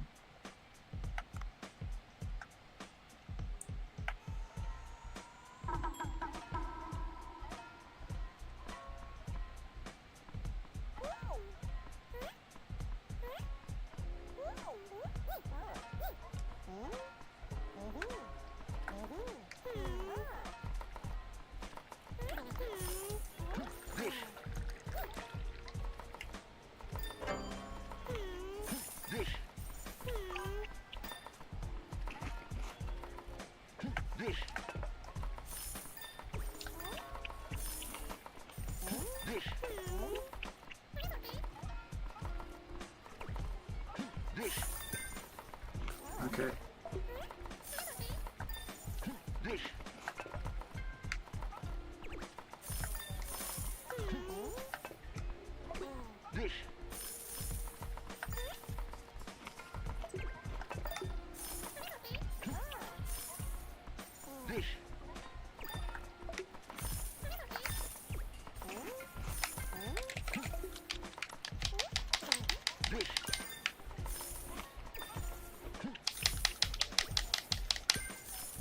Okay, come on.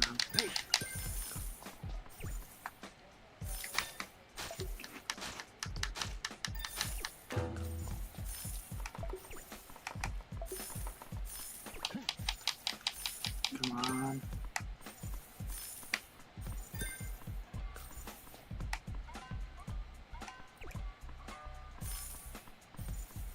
Okay, that's much better.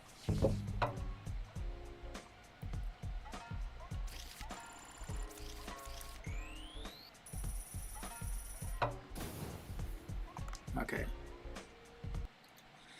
Okay, think I got the hang of it again.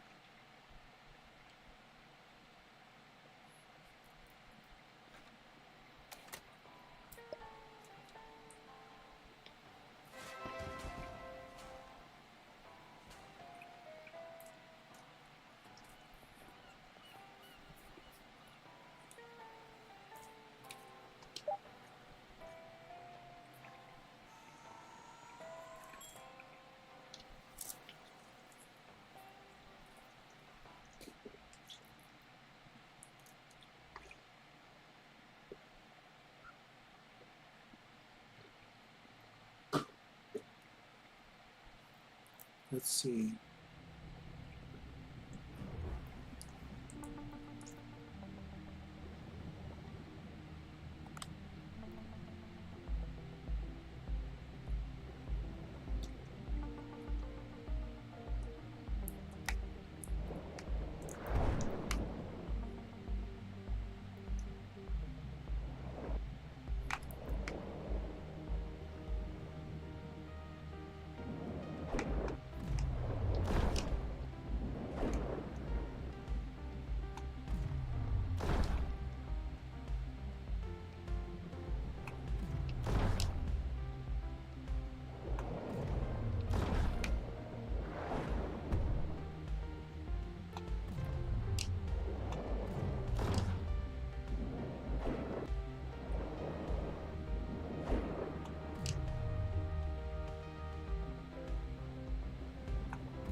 Okay.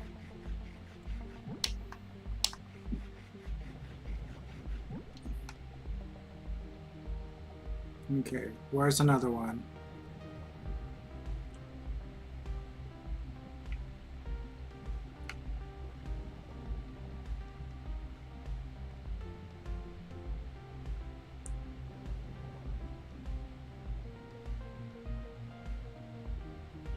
Come on, what is one?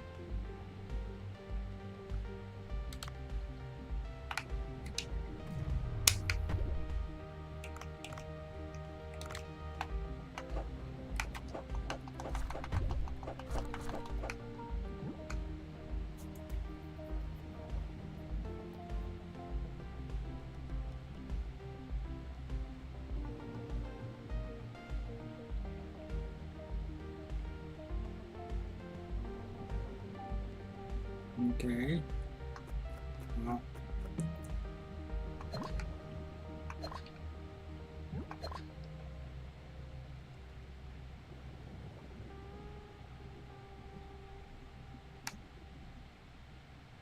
No barracudas. I'm looking for marlins. Come on.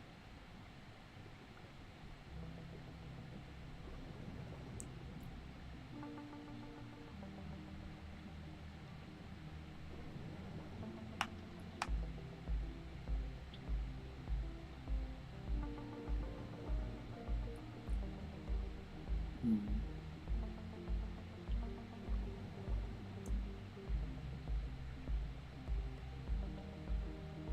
Let's see.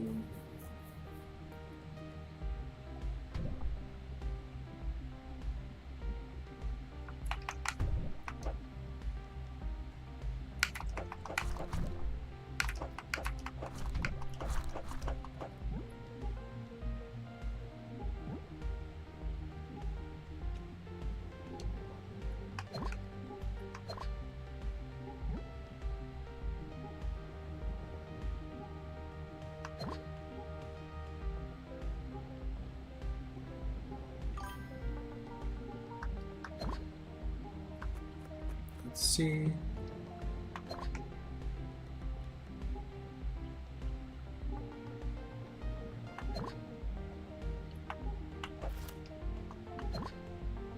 I'm just trying to get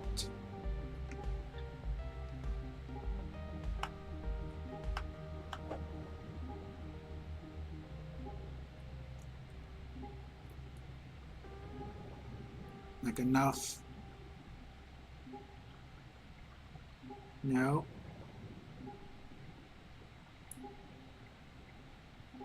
No, get away, get away.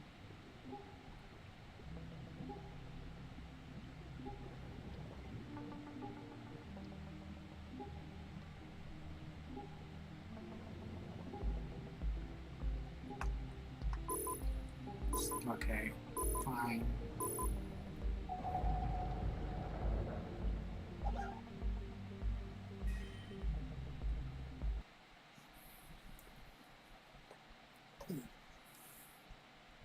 Let's see. Just get away.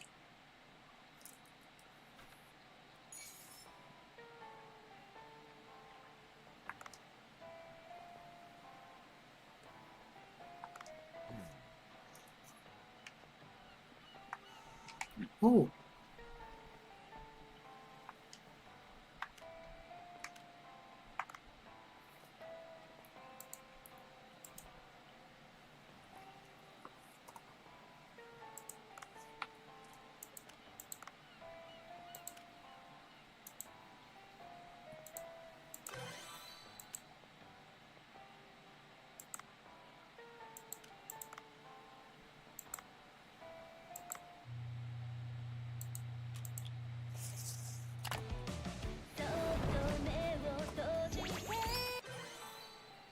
I'm good.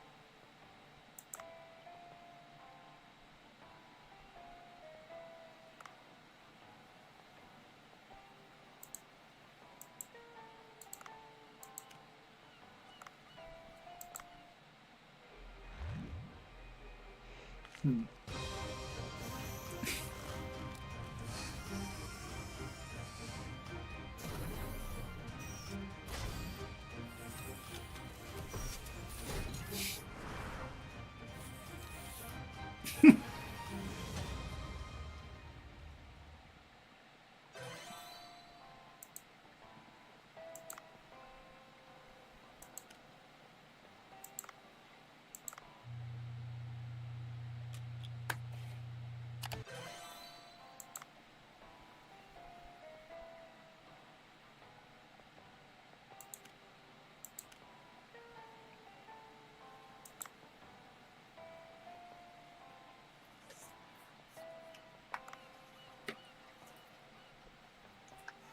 Let's see.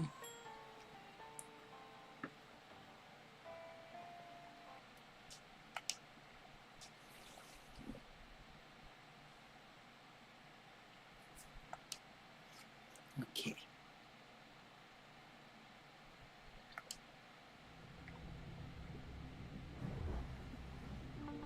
Okay.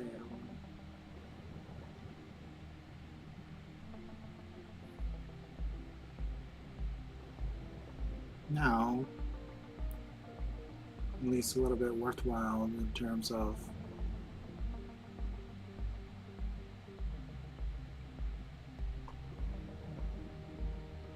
I could probably now withstand being down there much longer.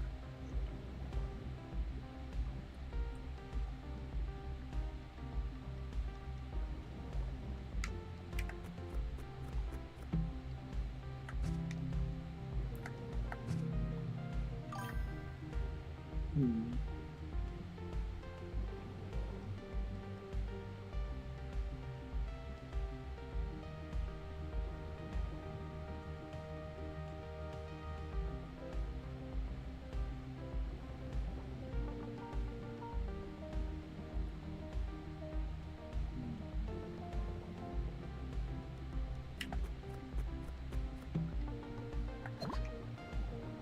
Olive oil. Oh god.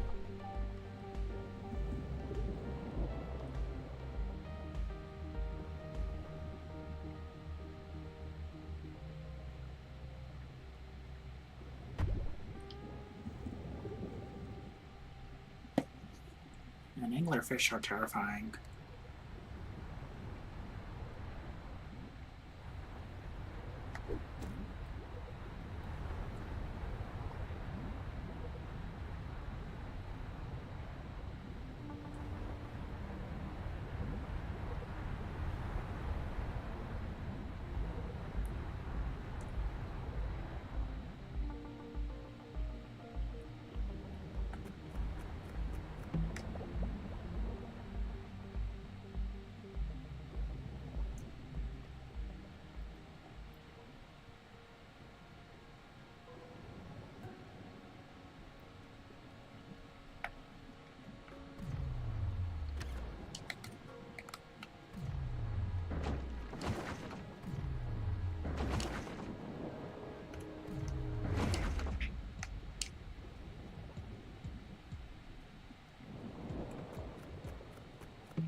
I like the soundtrack to this though.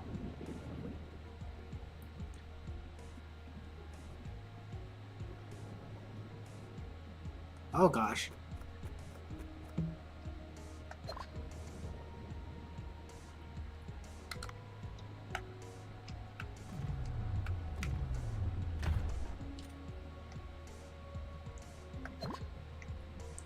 What's that over there?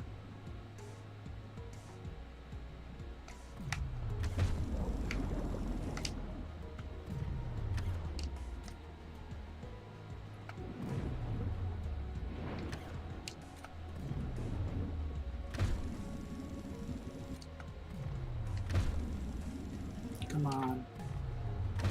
I do not know what you are. Let me see what you are.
Come on.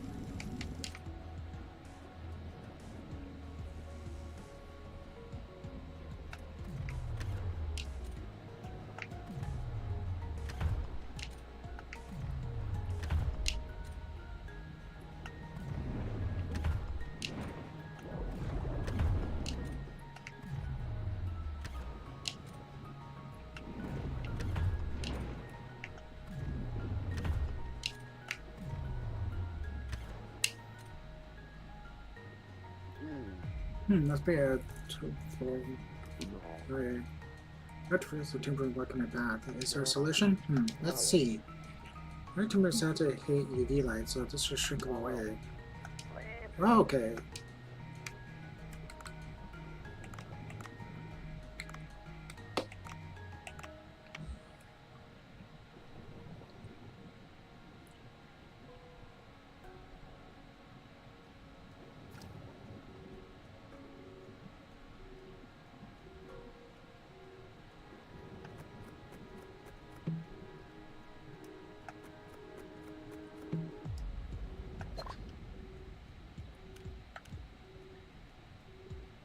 Oh. Huh. It's a sepal from before.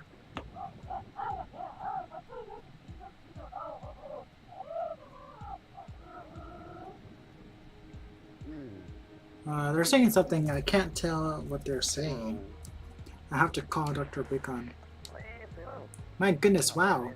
To think the sea people were real is simply incredible. They're saying something to me, but I can't understand them. I think analyzing the patterns might allow us to translate. Come back up to the boat for now. I'll try to think of a way to translate.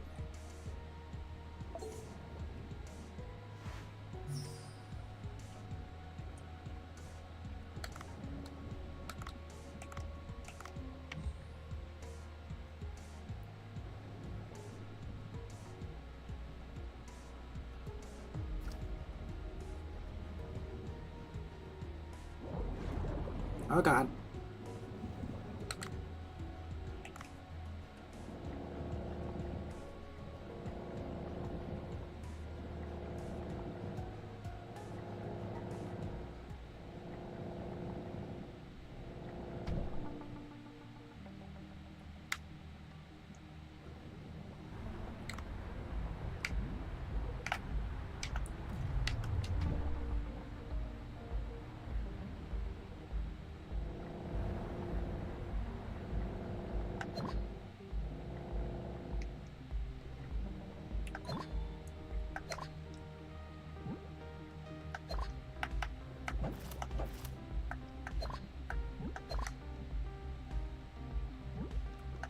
Let's see.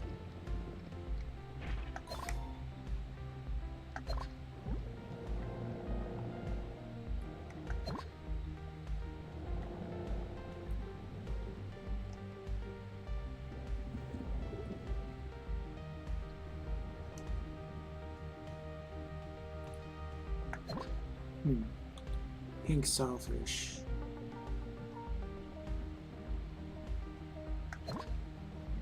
Glass.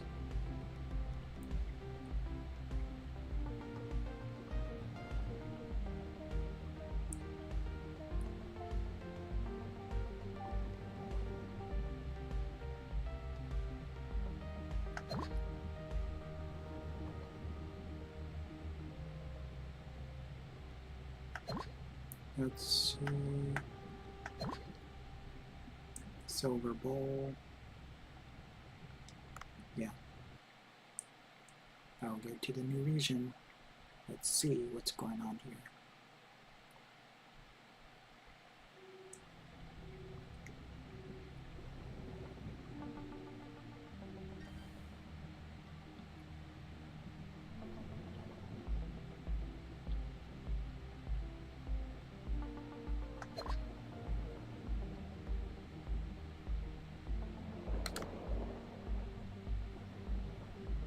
Let's see.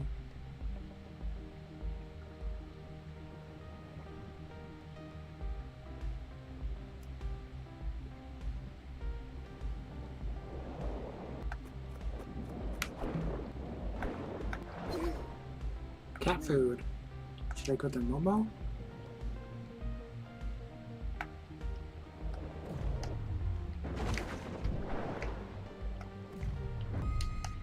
No!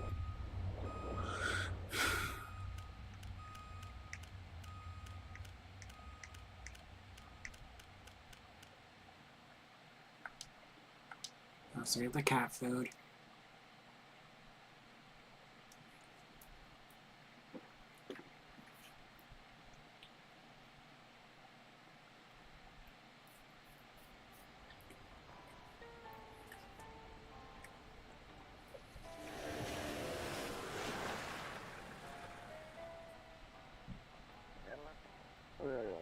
Hmm. I do expect to see people to civilize to be real. But to think they are living sea people? I'm truly a find of the century. This is thanks to you, Dave. Okay. Let's talk about the news of the outlets of the world about this. Wait, I think we might be risky. But why? That's why we get people flocking to this place. It wouldn't matter if we would talk about some ruins. But these are living sea people. Poachers are bound to show up. They'll start hunting the sea people since that's the way they'll be getting a lot of attention. You have a point there. How about we first make a translator to analyze their sound waves and figure out what they are saying? I think I have something to tell us. We'll first need a Sea People stone tablet with their writing on it, as well as a microphone and an amethyst. If I'm guessing right, the microphone should be the sunken ship, and the stone tablet is likely to be in the record chamber. I hear you can mine amethyst at 100 meters deeper than a pickaxe. Record chamber, the ship, and if you can't remember locations, check the to-do app. I'll add information there.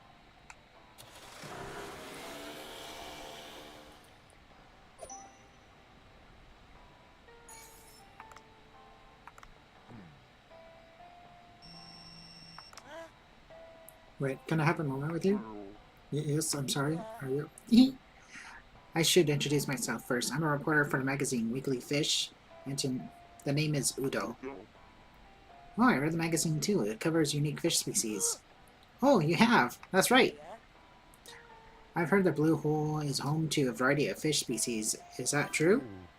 You could say that. There's all kinds of fish species from around the world. Oh, I knew it. So, I've come to the right place. I'd love to take pictures myself for the magazine, but unfortunately I can't dive. Speaking of which, would you happen to help me take some pictures? Pictures? Yes, see that? See, you have a nice camera over there. Oh, it's the one from Dr. Book. But I'm no expert for photography. I'm not sure if I'm good enough. Don't worry. If you're a reader of Weekly Fish, you'll get a feel for what kind of fish to photography. And of course, I'll reward you if you take a nice picture. Haha. Well, if you say so. All right. It'd be nice to make a record of the amazing world.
Let's see.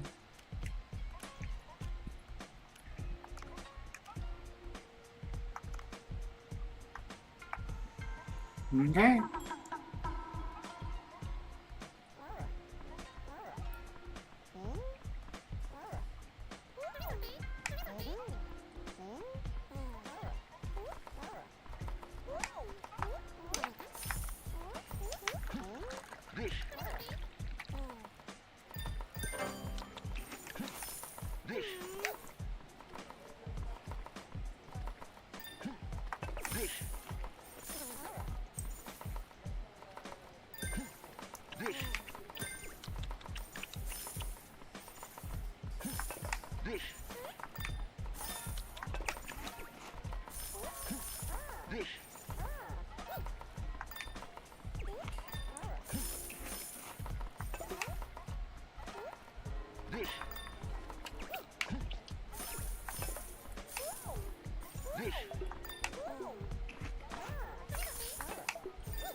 No.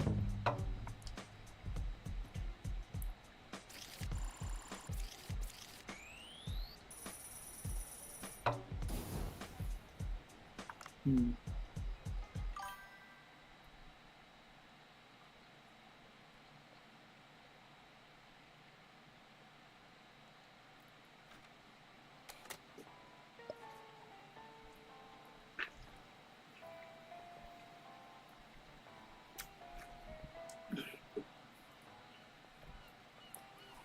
Hmm. Find amethyst, a microphone.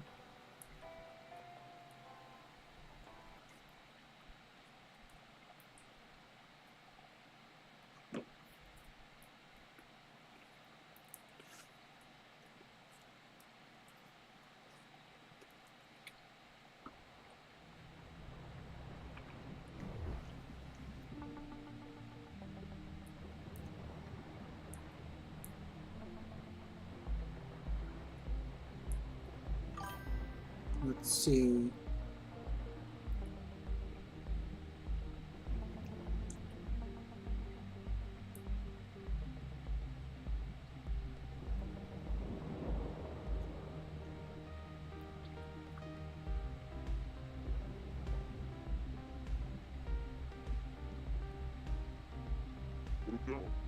Huh.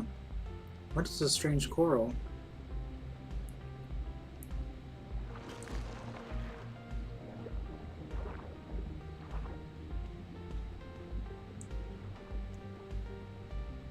An octopus?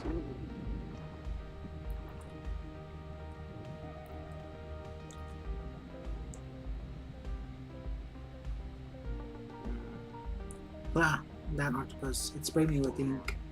Just wait till I catch you. Come here.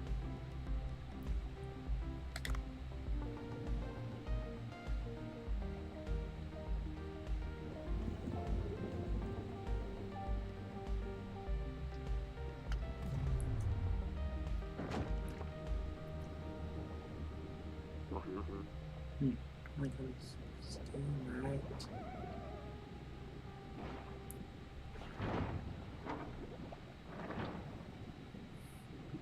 What the hell? Oh no. It escaped through the door crack. I don't think I could fit in there. Couldn't think of it. I probably could use the gas cutter from Duff to cut my way in. Just you wait, you octopus.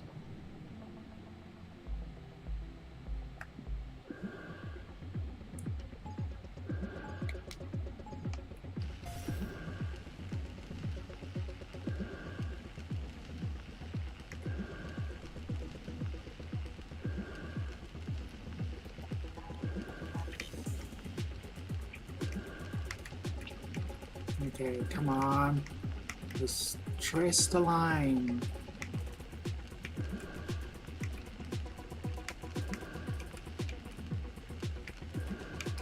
Come on.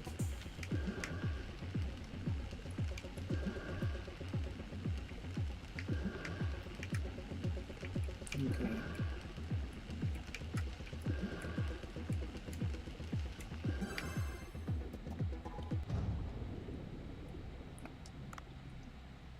Okay. Pacific finfish. A silverfish with the body measured at 40 centimeters. Ends up. Okay.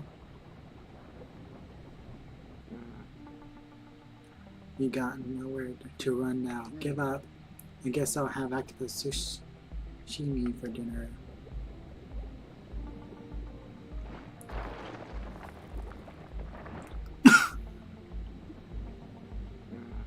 Ah, It escaped again. It's so quick. huh? They dropped something.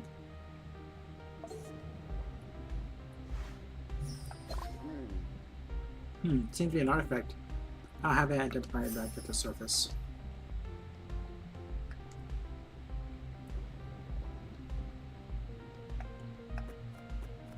And it's here. Oh yeah. Narrow barrel Spanish mackerel. A type of mackerel with the blue body and silver bluish gray belly. And okay.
No, no, no, no, no, no, no, no.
Okay. That was very close, honestly.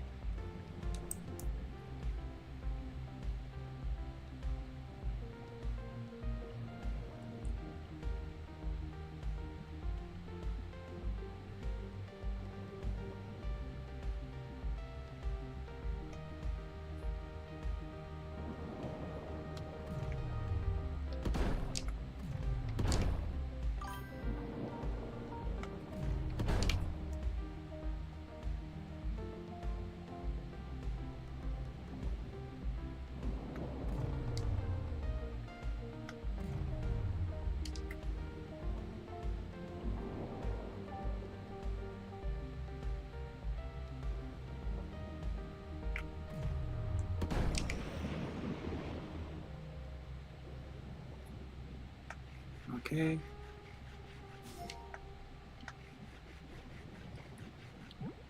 Come on.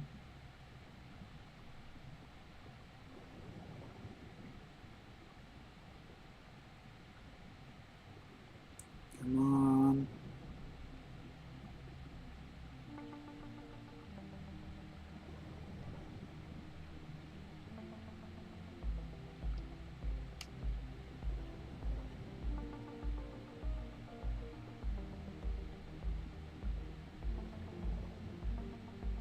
Okay. Let's see. Oh, turmeric.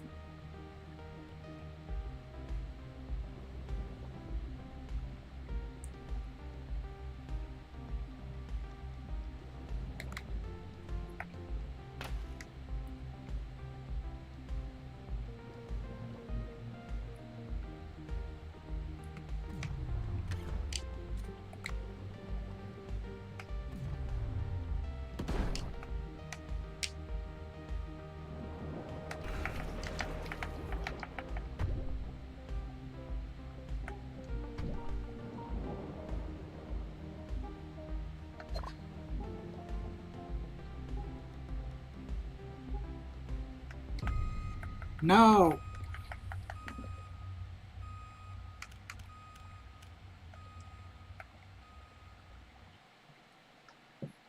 It's a new fish, so I gotta see that.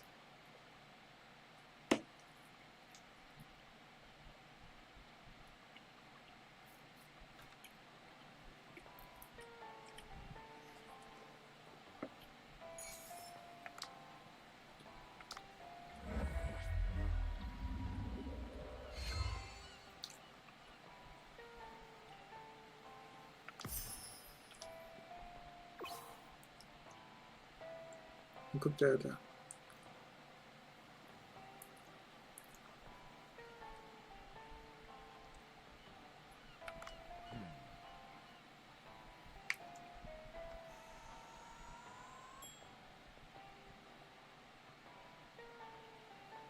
Let's see. I think that occur.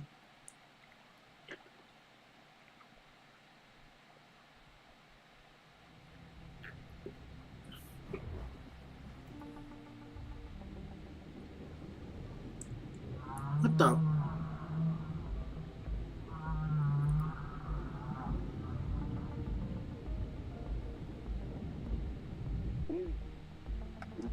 Hmm.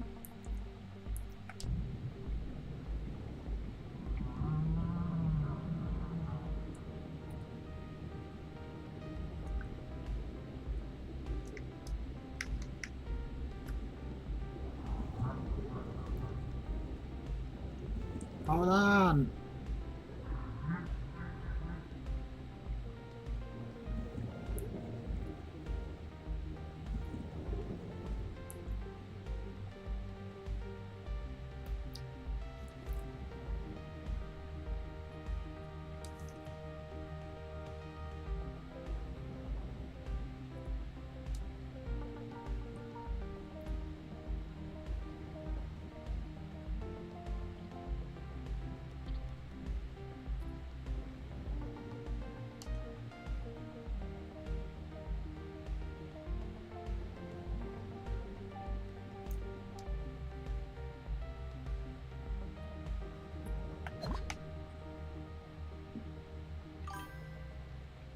Okay, well.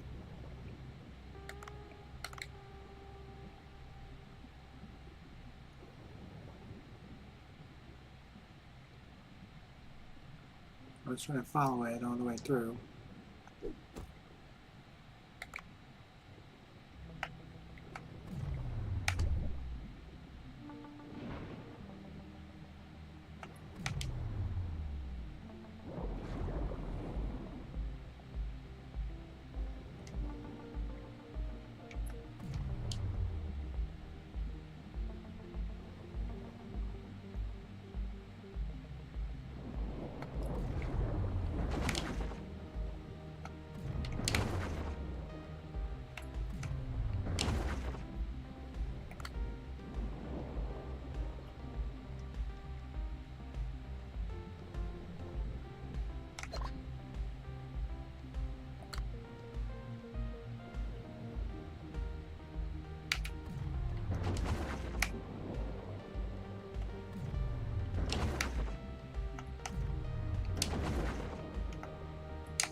Hmm.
Hmm.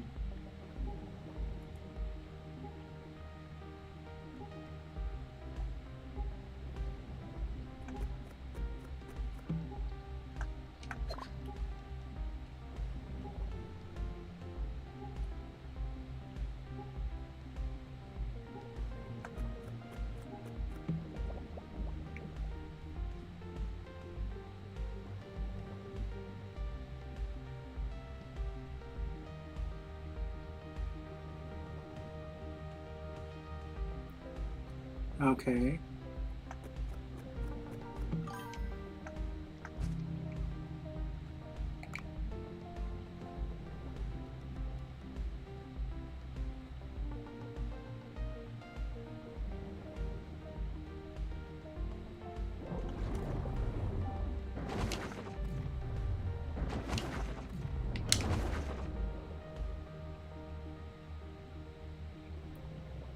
Honestly,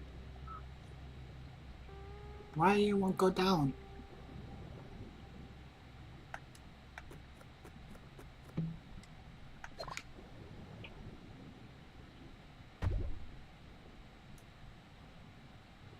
Oh god, why? Why? Why are there so many of you?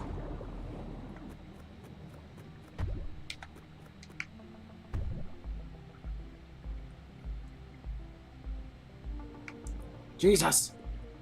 Stop it!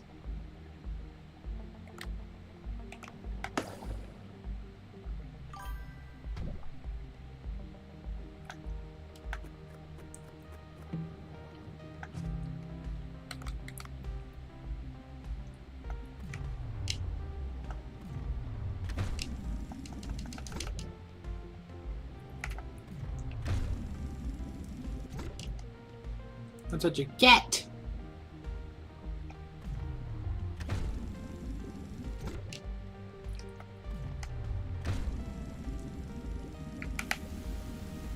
Come on.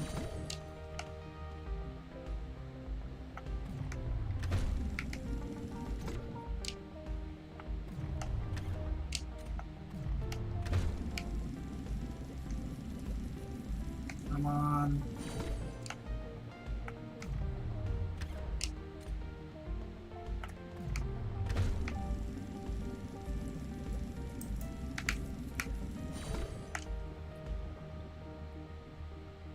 Okay, come on.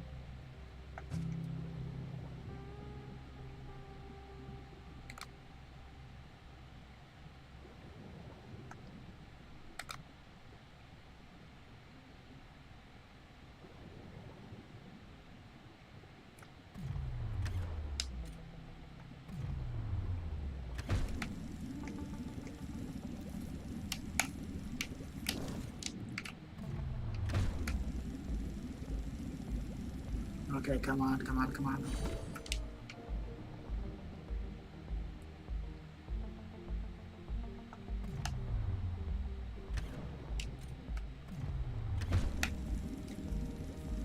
Okay.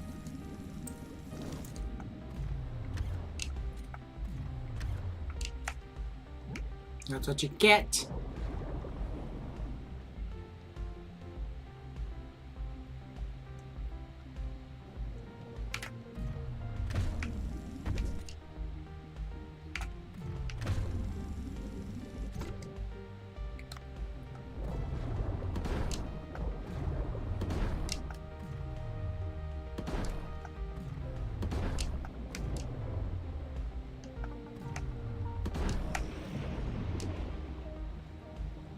Uh-huh.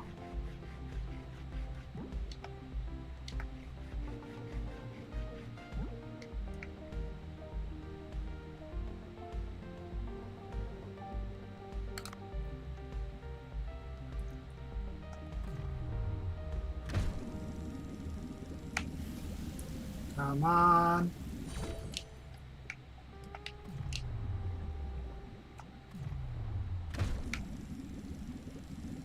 Come on.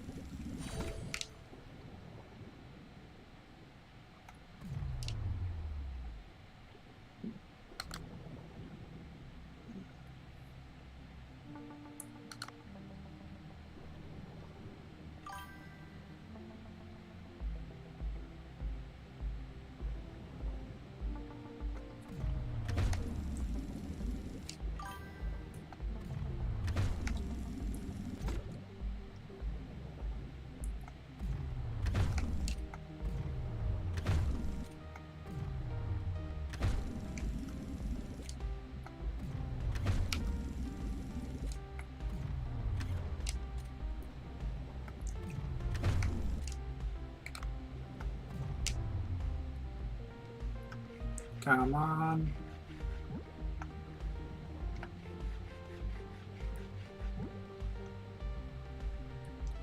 Okay.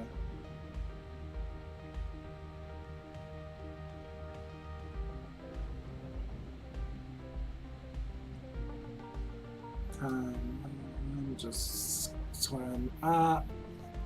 Up, up, up, up, up, up, up, up, up, up, up, up, up, up, up, up, up. Keep on swimming, keep on swimming.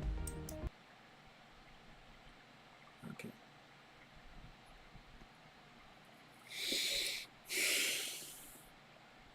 Okay.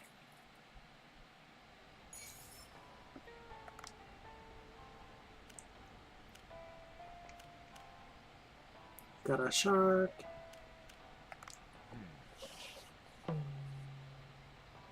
Okay. Let's go.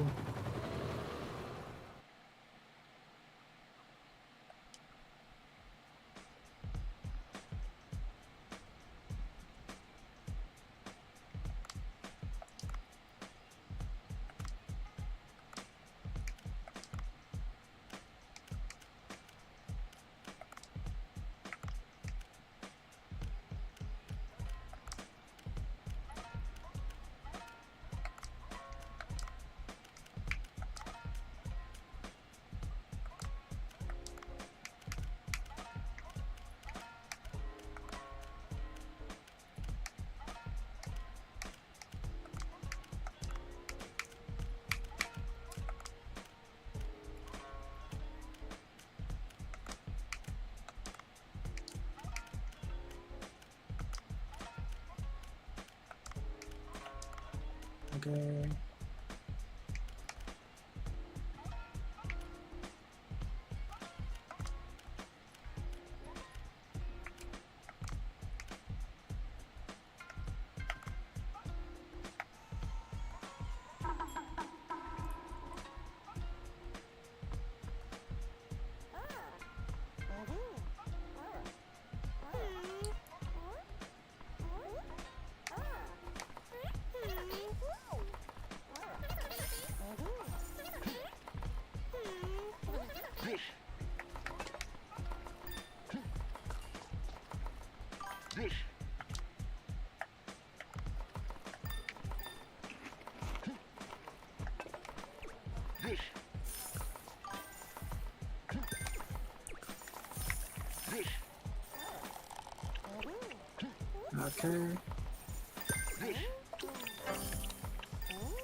Okay. Okay.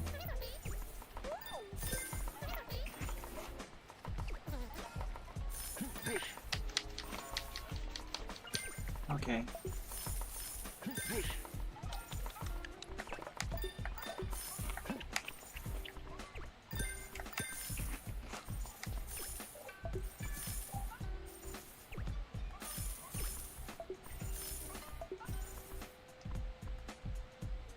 Hmm. That's much more better. Let's see.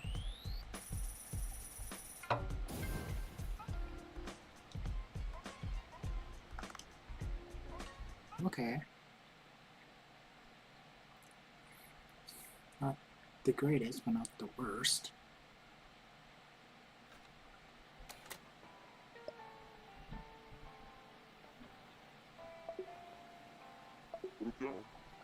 Some kind of mail here. Should I check it? Storm Shark. Hey folks, this is the Blue Hole Tourism Committee. According to the National Weather Service, the storm will be hitting the Blue Hole hard for the 3 days. Amazing people have started to report sightings of varieties of sharks roaming the coastal areas. The committee decided to utilize this opportunity and release a new tourism product. It's called Storm Shark Party. Dear store owners, don't miss this opportunity to rack up the revenue. We have special breeds of sharks sighted as well. Blue Hole Tourism Committee. I think I'm gonna call it there for today. Um,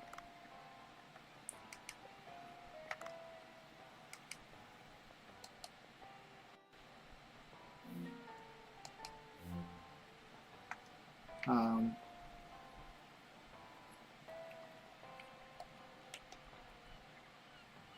hold on, I gotta.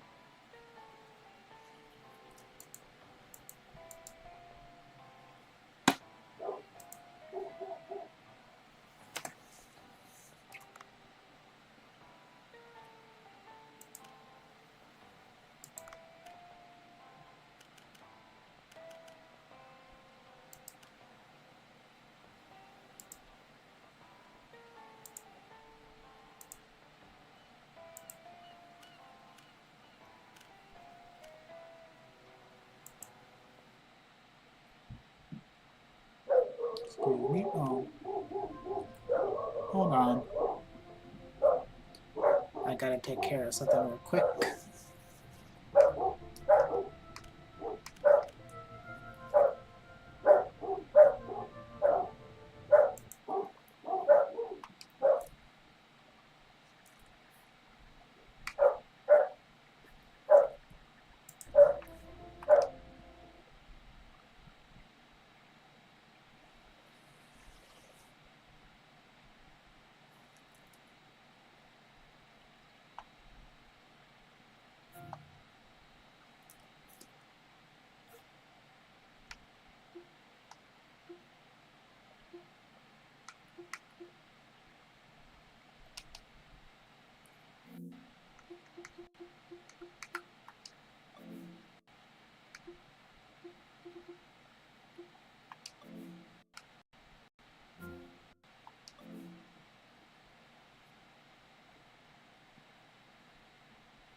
Okay, so.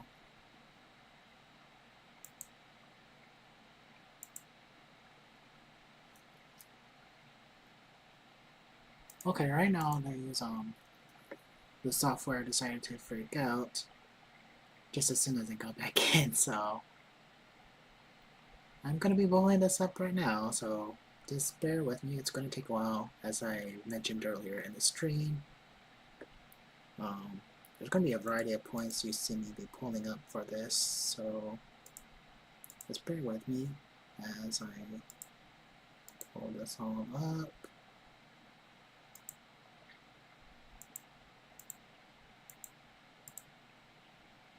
Yeah, so a lot of these points that I'll be pulling up are going to be very significant, highly influential points within astrology.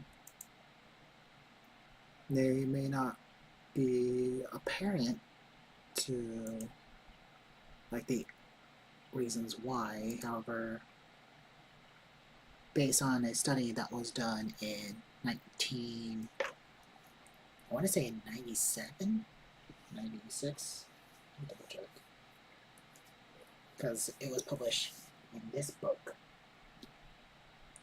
So you can see this is very old.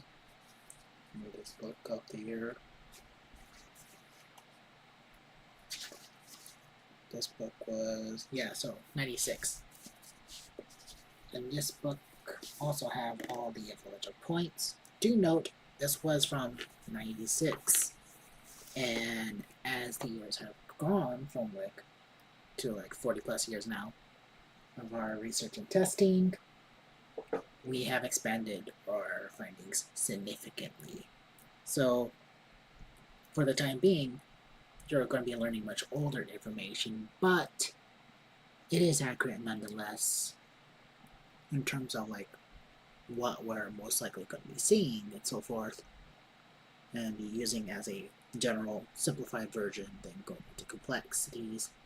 I gotta check on something real quick, unfortunately. So I'll be right back again, but it should give me about a couple minutes. Also, I'd probably be in the background pulling all this up again. So please bear with me on this circumstance.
Hello, hello, hello.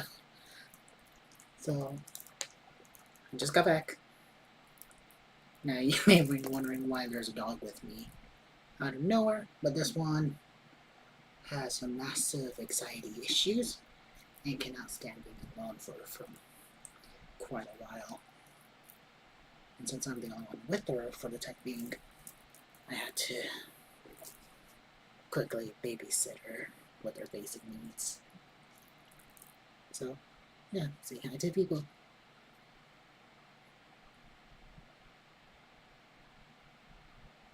Okay, well, let's see. Where was I? Okay, so the Jupiter midpoints.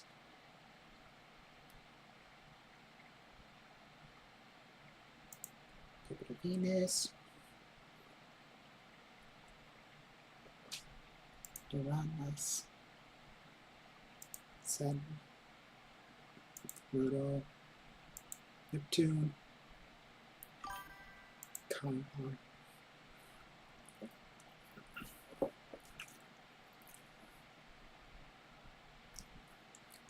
But here's time.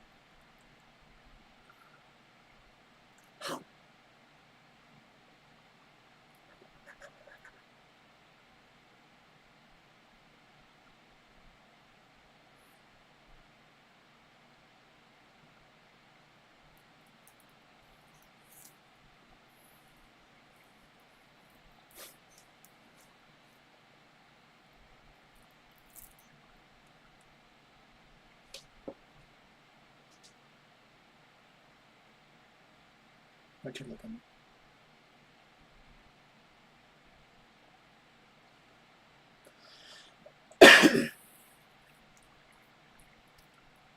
Okay. So, yeah. Anxiety filled dog. Also one of the most gluttonous dogs I ever know.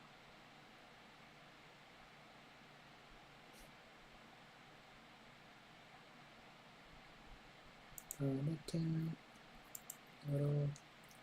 Senna. Uranus.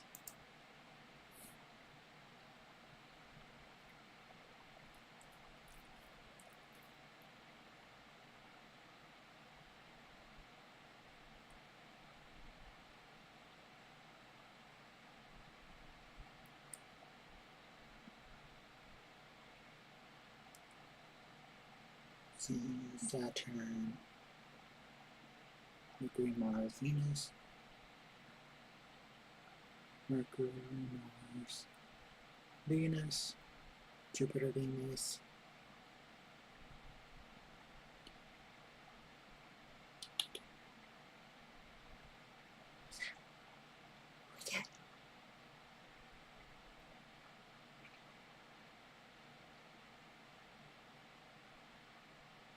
Mars, Pluto, and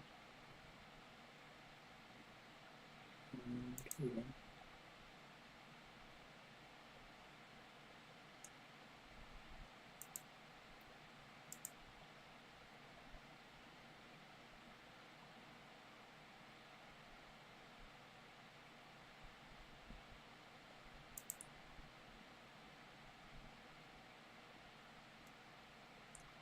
Okay.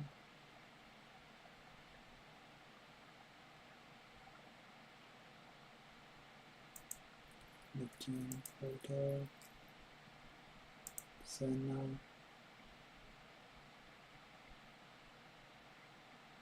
Venus, Chiron,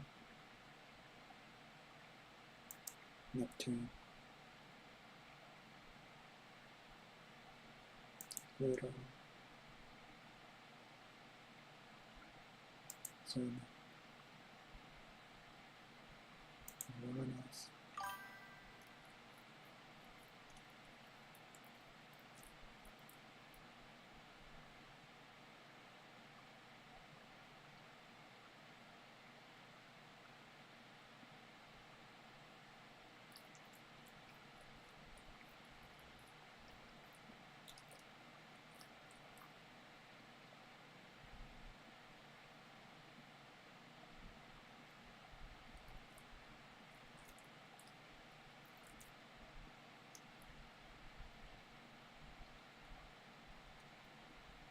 Neptune, Pluto, Saturn.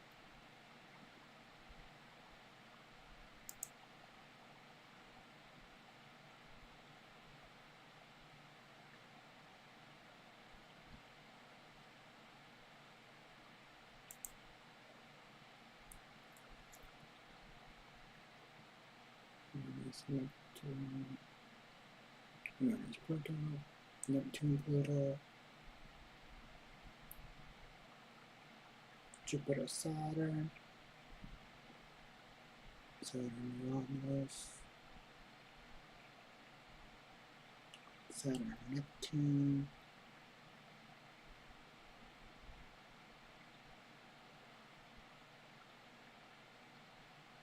Huh, did not include that.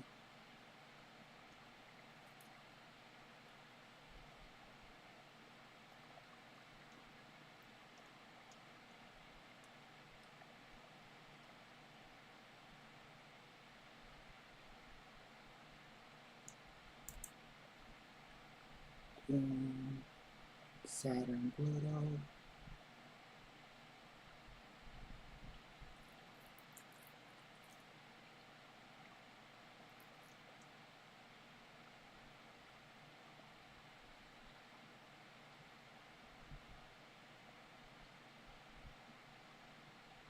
Mercury, Saturn, Mars, Saturn, Venus, Saturn.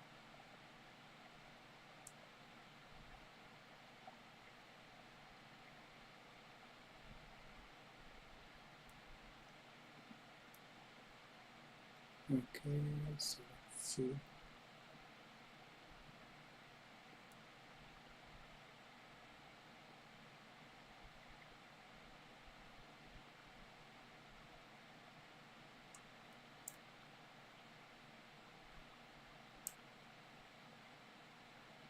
Let's see, sign up points.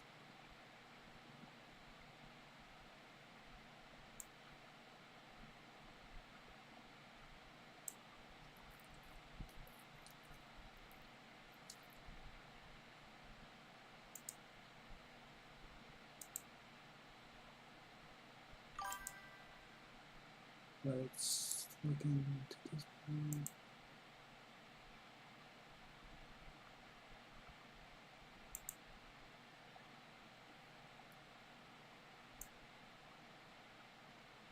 Jupiter, Exxon, down.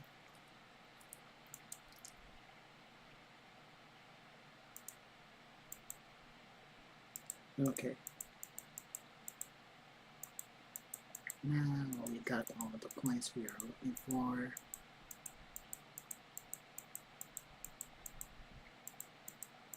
Yeah, it's going to take a while, like I said, to generate the ephemerals for each of these points. I'm going to take out the moon because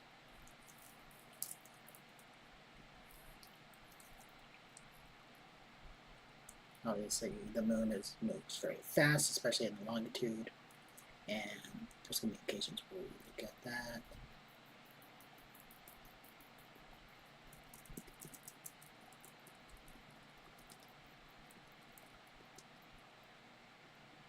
And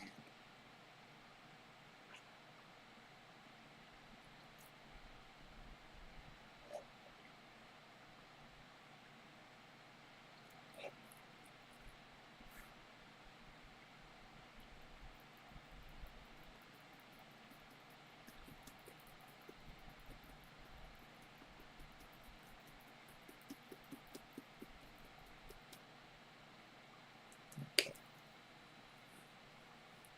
it's almost done.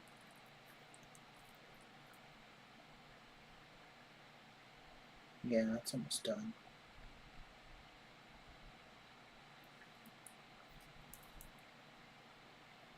So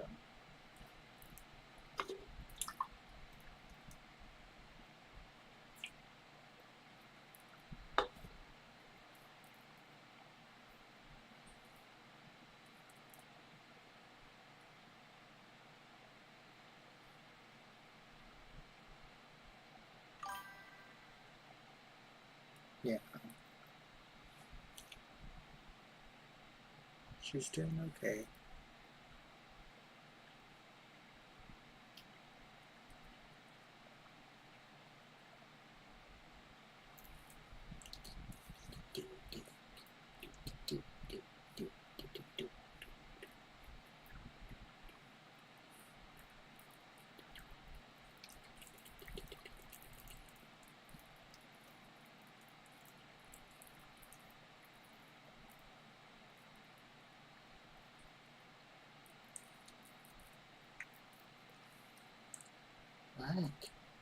Right.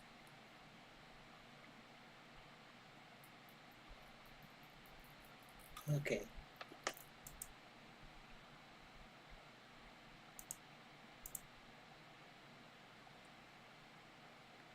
Let's pull in our first chart.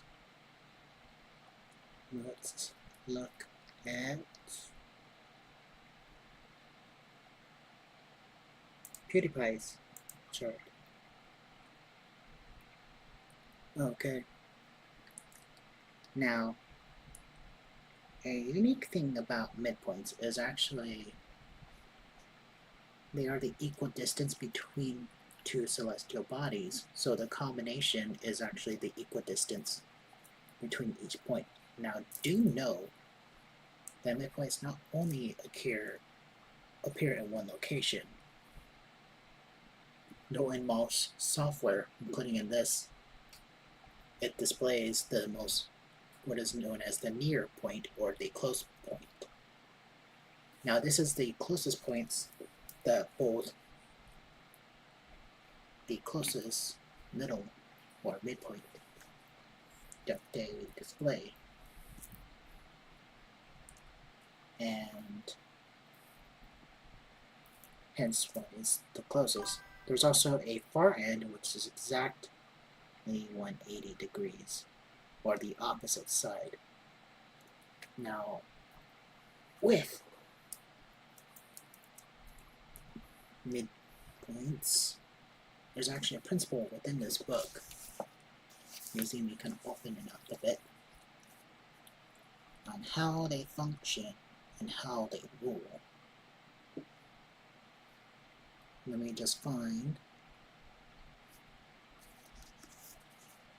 Okay, here it is. Every midpoint acts as if it were a planet.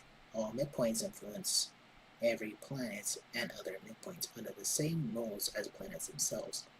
All midpoints are influenced by planets and other midpoints under the same rules as planets themselves. So, in short, they not only act as other celestial bodies, but also they influence each other and other additional celestial bodies. And to a quick explanation of what I was describing was, there is a thing known as midpoint projection, which states the near and far midpoints actually exist concurrently. Midpoints project and they are stimulated at both the far and near locations.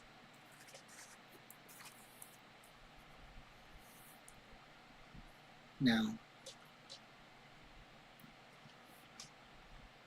we never usually say, now since we're talking about midpoints, we never really say a midpoint is opposed to any other planet or location. We have chosen all these called conjunctions because it is always an enhancement. Similarly, if a near middle point is sextile to any planet, it means it also trines the planet because the other far midpoint must be trine if the near midpoint is sextile. Therefore, we always choose to call such an alignment a trine rather than a sextile. Again, because all the other alignments is an enhancement. This means that in the science-based astrology, when a near midpoint is at, for example, 15 degrees of a male sign, and the midpoint is an enhancement aspect to any planet that is at 15 degrees of a male sign, thus we call this concept projection.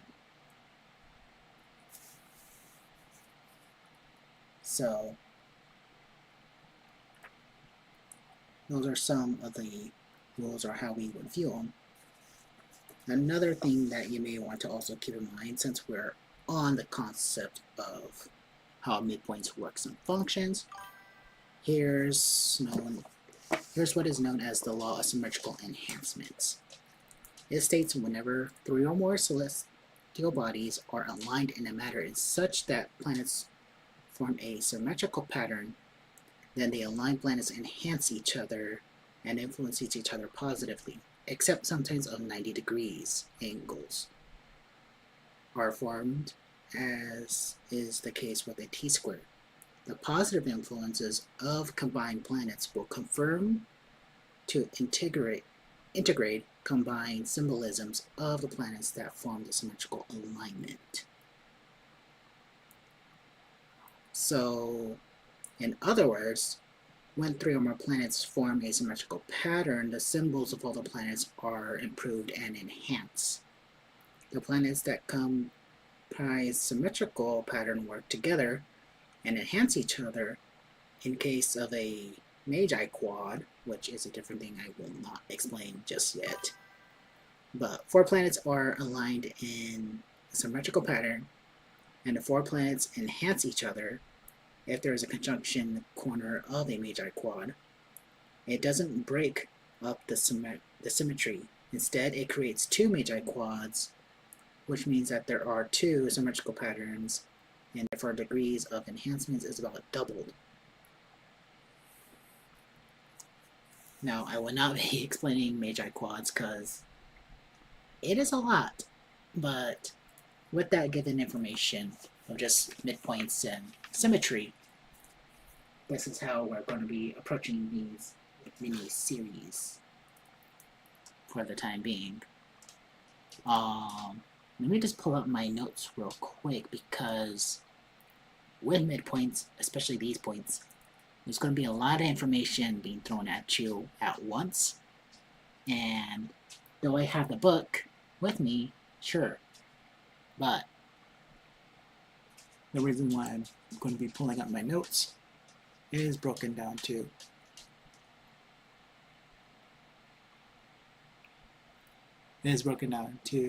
the mere fact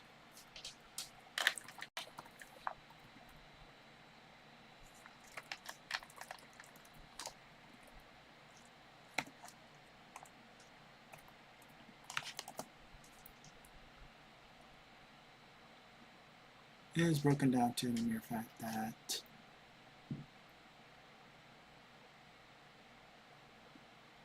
that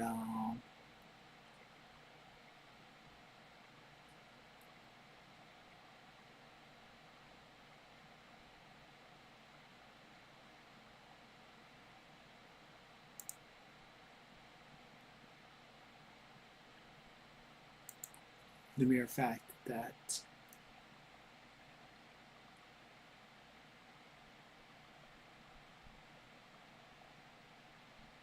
the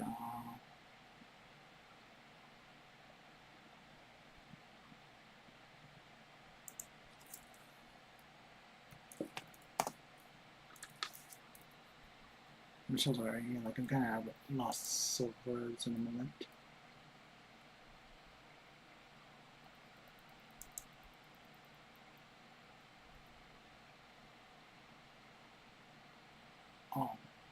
It's broken down to the mere fact that like everything is sort of organized into like one whole area, in contrast to, let's say, another sort of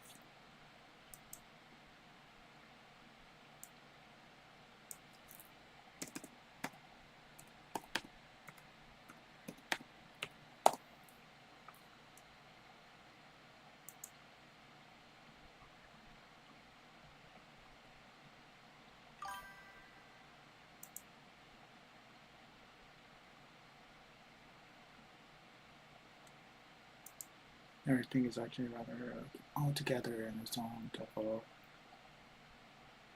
manner.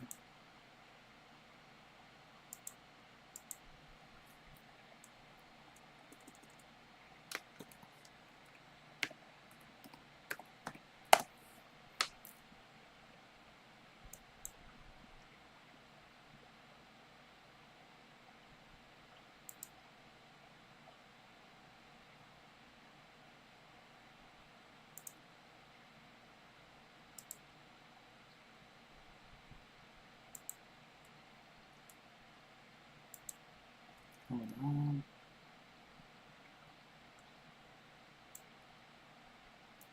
Okay, got it.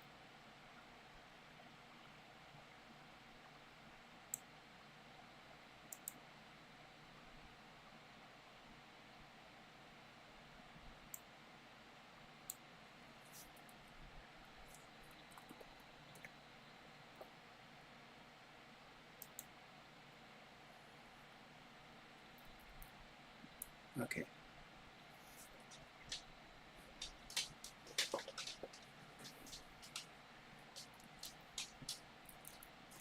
Sorry, this dog is just all over the place a bit. Anyway, so let us look at what will be the most interesting point. Let's show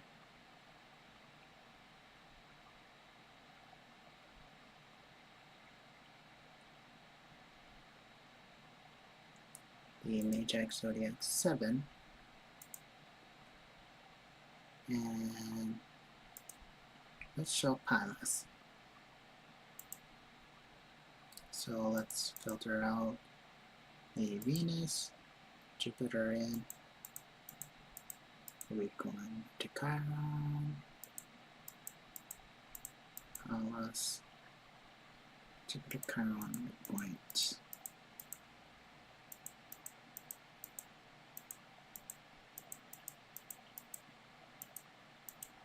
Okay. Now you may be noticing all these plus signs and minus signs with the midpoints.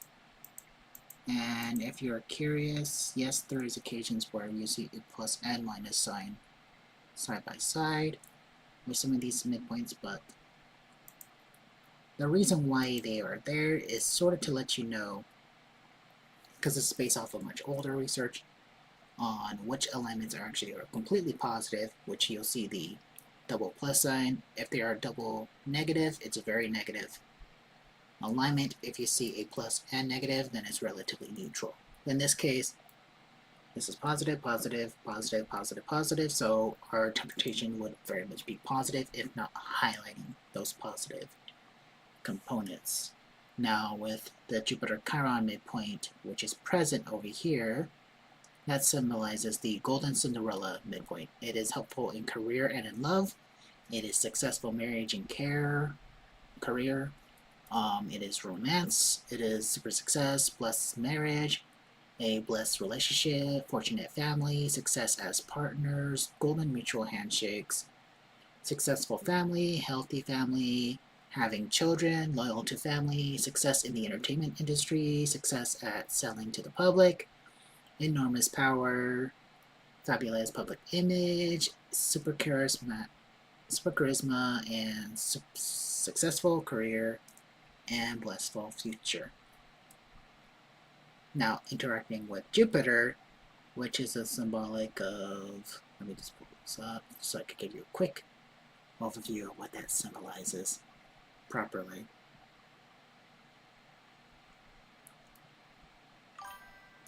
And it symbolizes a wisdom, education, publishing of information, generosity, benevolence, responsibility, kindness, success, growth, good fortune, God, spirituality, champion, honor, loyalty, integrity, peace, leaving little to chance, justice, law, helpful, leadership, angelic guidance, prayers answered, Judeo-Christian religions, providence, superior talents, and whatever makes alignment with Jupiter, which is Pallas. But let's focus on Chiron since it's over here as well, just to make our lives just a little easier. So Chiron is symbolic of true love, soulmates, marriage, partnerships, charisma, career, reputation, esteem, distinctive, distinguished in appearance, noteworthiness, public recognition, success, and fame, family, children, parenthood, free enterprise, economics, the economy, how you choose to make a living, progress, and the new age, and the future. So with this alone, we can already get an idea that he is most likely guaranteed to succeed, especially in areas where he's very much distinct, is probably to do with technology. And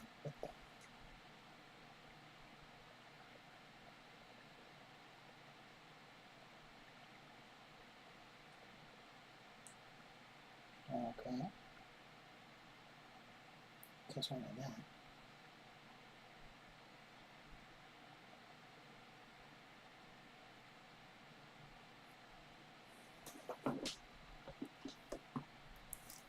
Sorry, something fell from the bookcase. It was loose to begin with, so It was only a matter of time before it fell. Anyways, but we could already kind of see that he is very much like very distinguished or going to be very noteworthy, especially with something that he chooses to make a career. So like his career will very much be something that he chooses to make a living off of.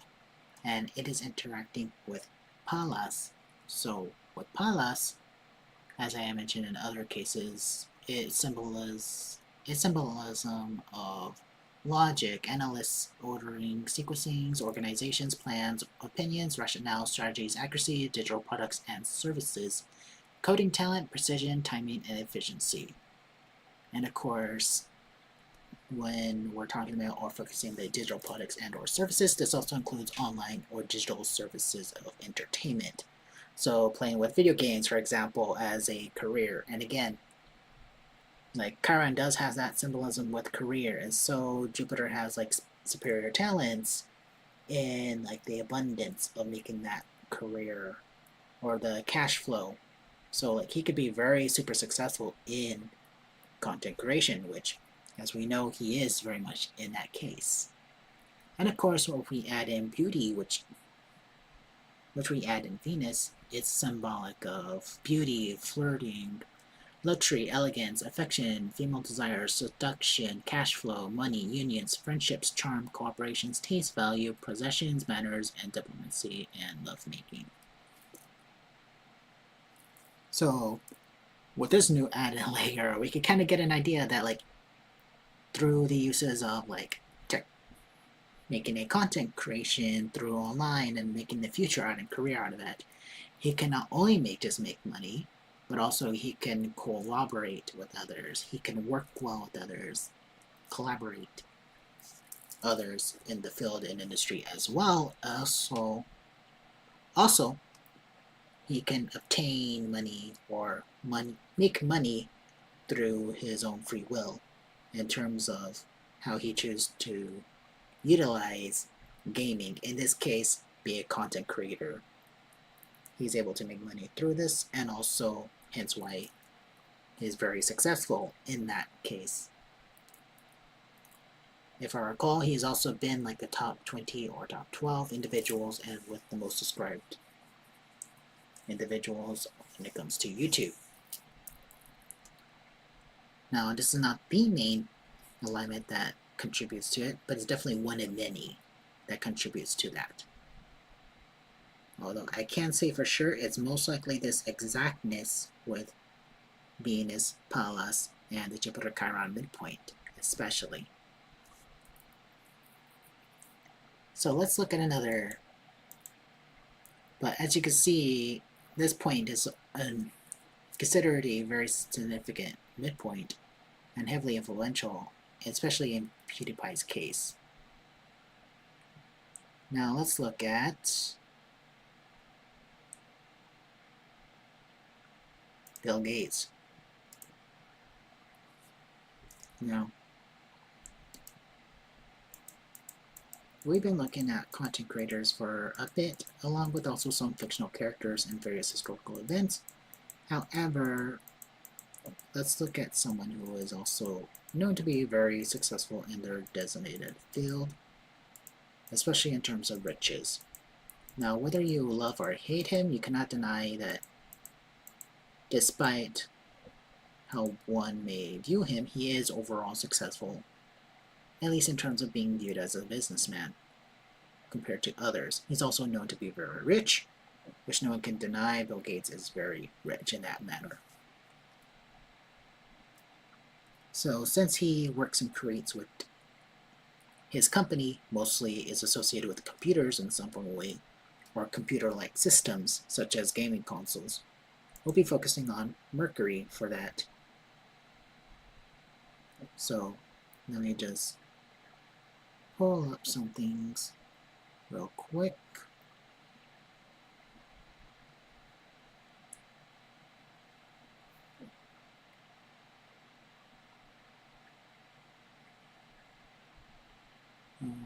Hold on. Okay.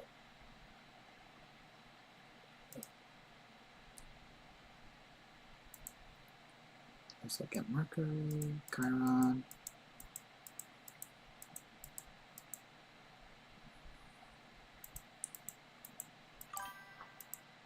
Let's look at the Jupiter-Pluto midpoint.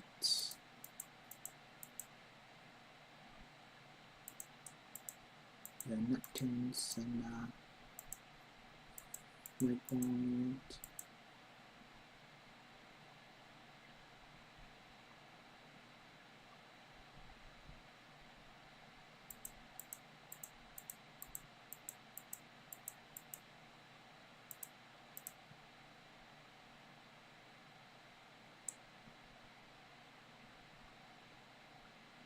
Jupiter.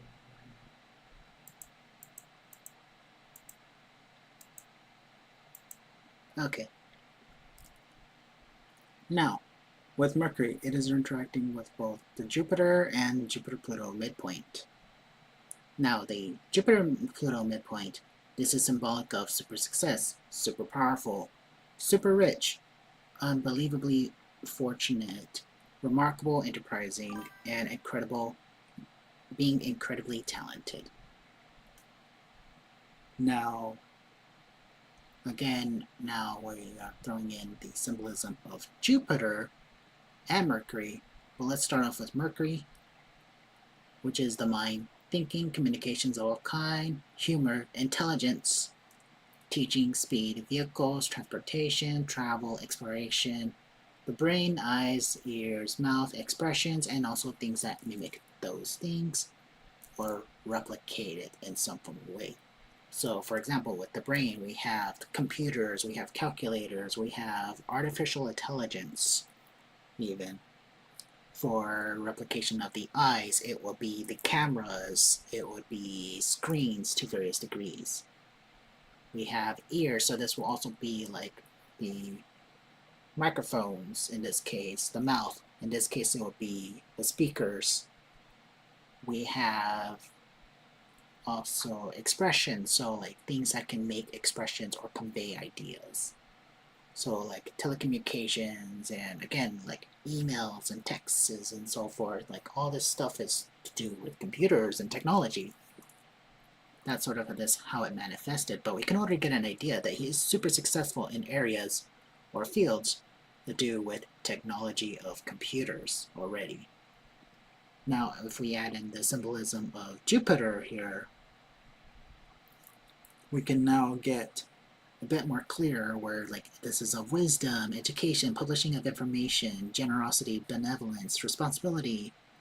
So like this can strongly suggest that he's very successful or very has good fortune with being super rich in terms of areas or fields in relations to computers and technology, especially ones that mimic the mind, such as computers or artificial intelligence. What this also could suggest as well is that he can be an individual like who could be conveying of law and justice of peace on the occasions, or be one who at least tries to help out the public in some form or way. Now, it is known that Bill Gates does do various charities projects, so this is also he probably uses his wealth from his companies, like Microsoft, for example, to help contribute to be helpful for the environment, which that is documented to be the case in various ways. Also with Chiron, which is included in this pattern, suggests like again this is like distinguishable in appearance or noteworthiness and public recognition. So like no one can deny that, like in his public and positive public image, like he is well known for things in relations to like computers and his company in terms of like making gaming consoles, because those are also computer-like to the various degrees as well. With Neptune's Senna, Neptune is more like the physical products, sort of like anything that all could be found in the ground and so forth. So in this case, how this would manifest is sort of like the ambition to like dig and build computers, especially like with experimentations with already pre-existing like physical rocks or minerals and things of that nature that are used to build computers. And Senna, as I mentioned, like it has things to do with like ambitions, it has determination, drive, and so forth. It has things to do with like power as well, and even success. So again, with also Neptune, it's symbolic of like anything that uses energy or electricity. So like successful electronics in this case, or success in terms of like power worthiness. So the successful electronics in terms of like computer making, success in making very powerful computers that are also very effective to their own degrees, and other things of that nature. But we can already get an idea just like why these 2 points are considered rather significant or highly influential. Let's look at another case. Let us look at, let's choose Brodenblatt.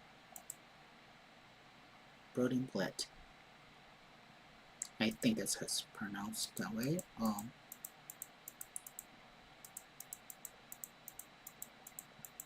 Let us just pull up all the points.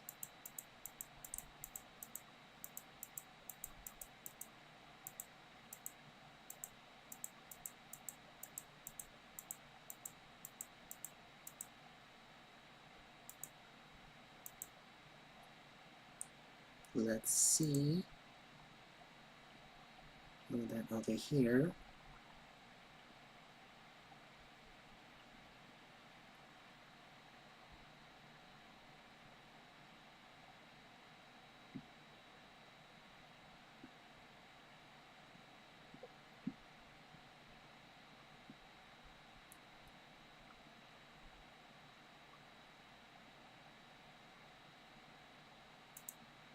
Let's look at his Venus.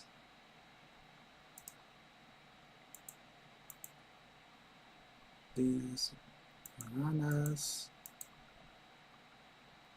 Neptune, Pluto, Saturn, Mercury,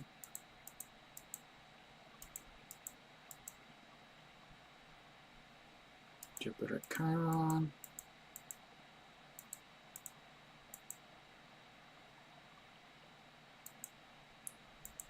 Uranus, Neptune,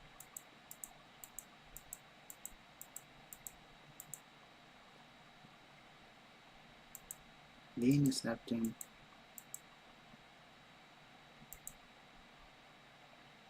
Venus, Uranus,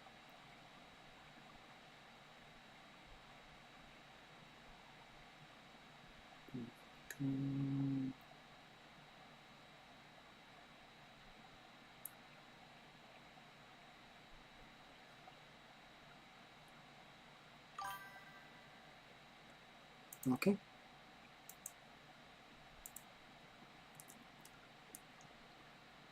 Now, though this is not fully apparent, you could kind of somewhat see the symmetrical pattern over here.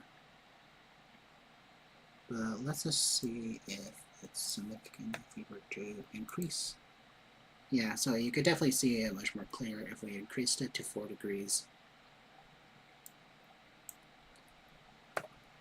But we'll leave it as this because it could lead to some inaccuracies if we keep it at 4 degrees or more. But nonetheless, so with Venus, and we'll look at Uranus, Neptune, and Pluto,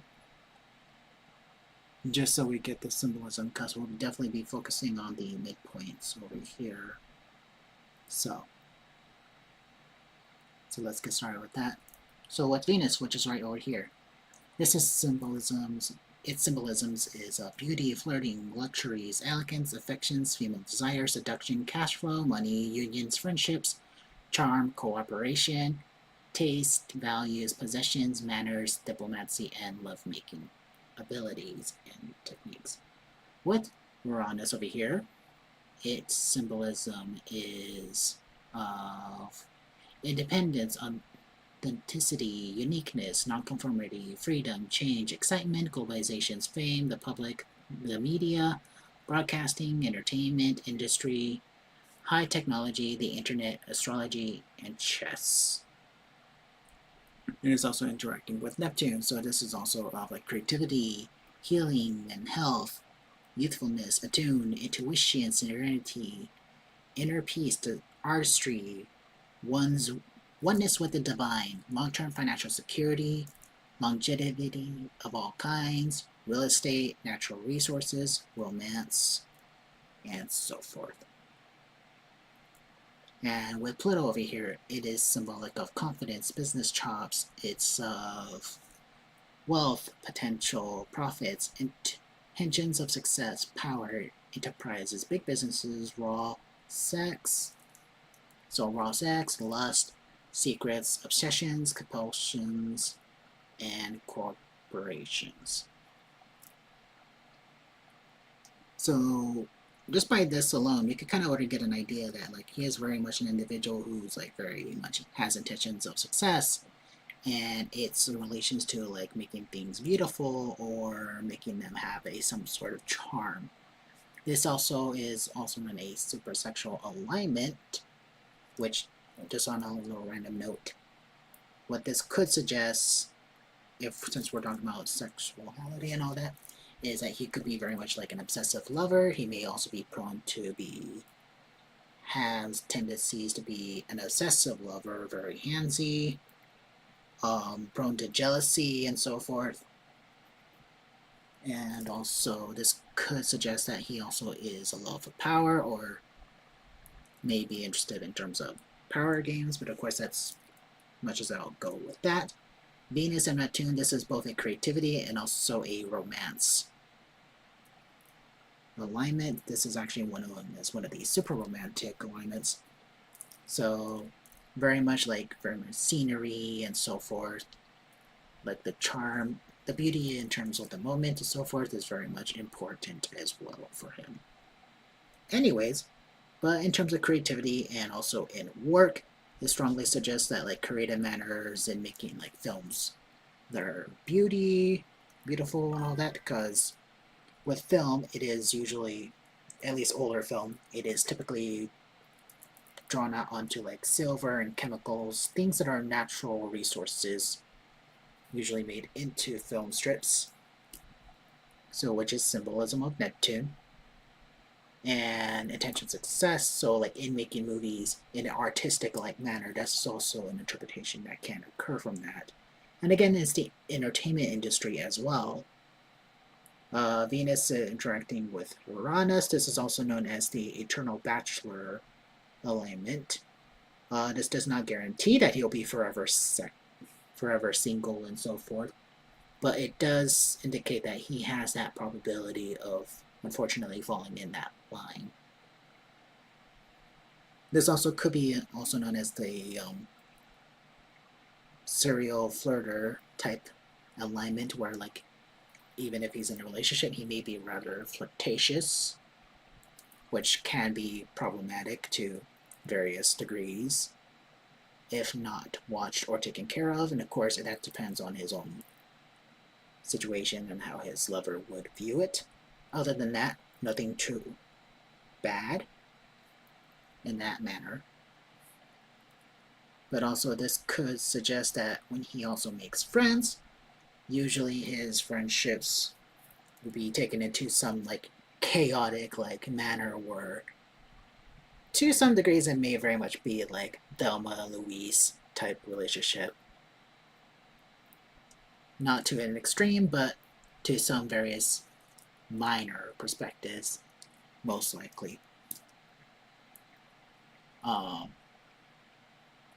But let's also now include some of the midpoints over here. We'll start with the Venus midpoints since they're both right next to each other, just so you get a better understanding what they are playing in his case. So what we see here is both the Venus-Uranus and Venus-Neptune midpoint. With Venus-Uranus,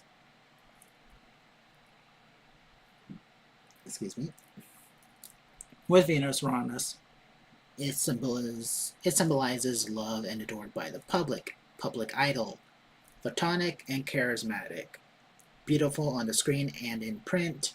Money from sources ruled by Uranus just involves and or love whatever Uranian. So including change, entertainment, broadcasting, the movies, telecommunications, publicity and fame, astrology, public performance of all kinds, space travel, and flying, including technology. Now it is also interacting with Neptune, the Venus Neptune component. So what this will symbolize is like the Neptunian beauty, soft and dreamy, charming personality, money from sources ruled by Neptune, including investing for long term, oil, land, inheritance, endorsements, copyrights and patents, talents and artistry, medicine and health industry, love of the arts and artistry in love. And artistry in love.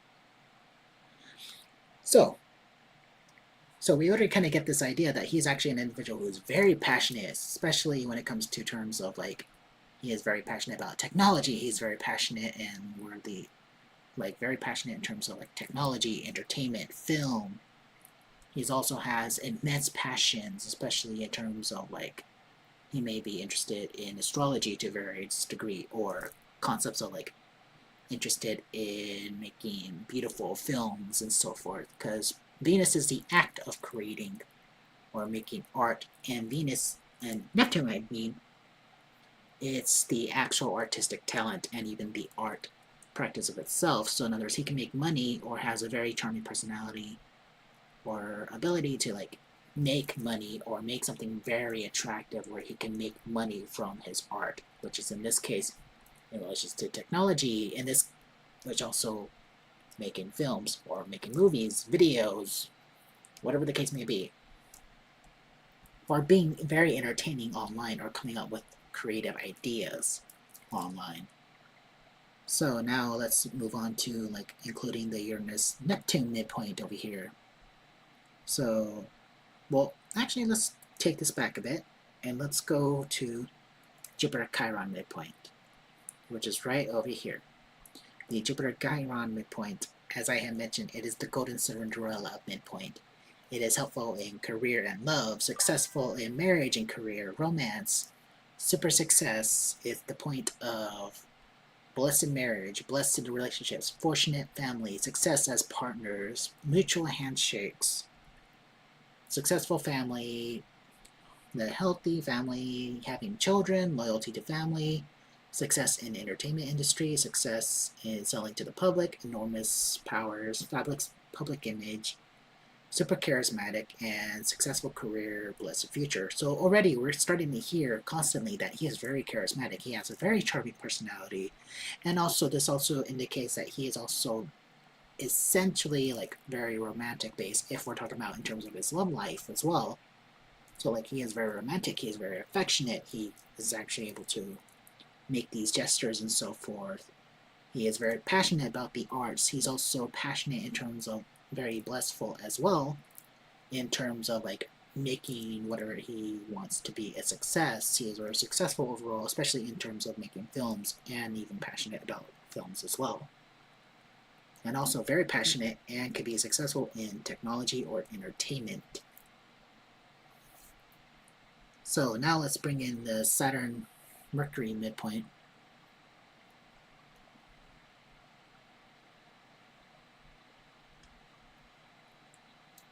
Let me just double. Yeah, Saturn Mercury midpoint. So what this symbolizes, it's like a strong ability to concentrate mentally and the disciplined mind. Mind over body. This is the pairing represents a profession in study of psychology because it is a study of controlling the mind, signal-minded or obsessed in achieving a goal. When this is pairing quadrilates with a Jupiter pairing, it can create a genius.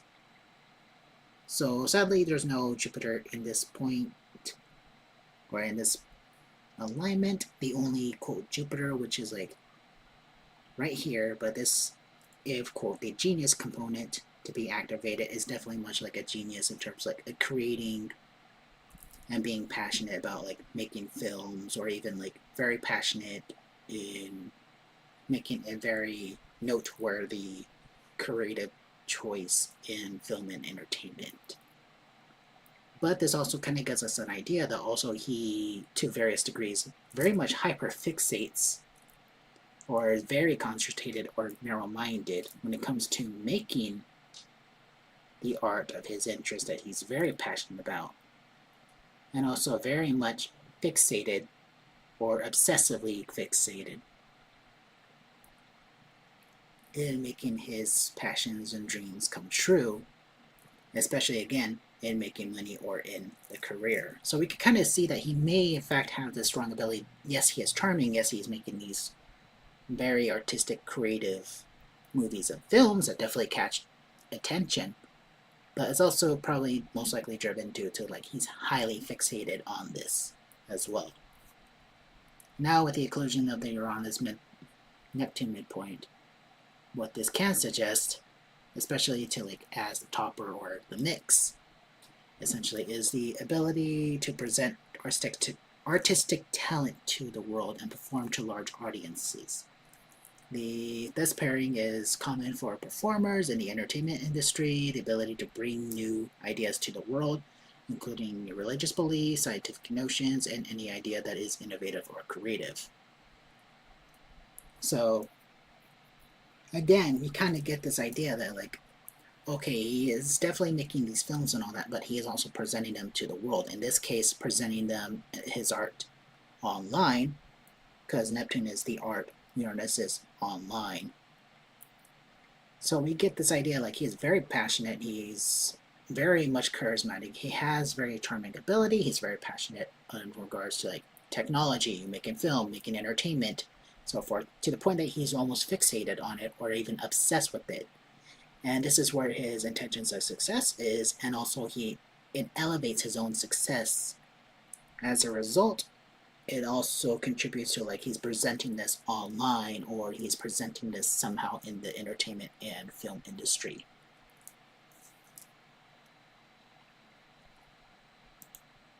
So now let's look at another individual's chart. Let us look at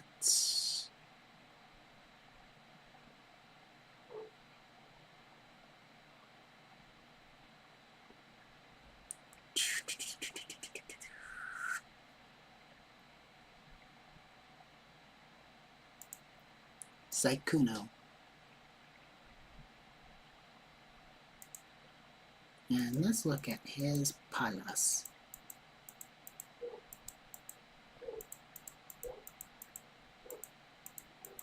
Once I pull everything up and going, we will get to it.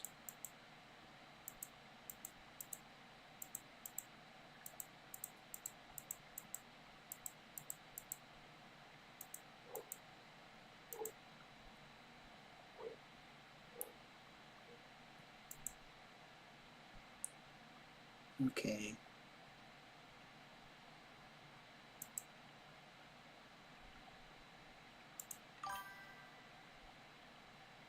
Let's see.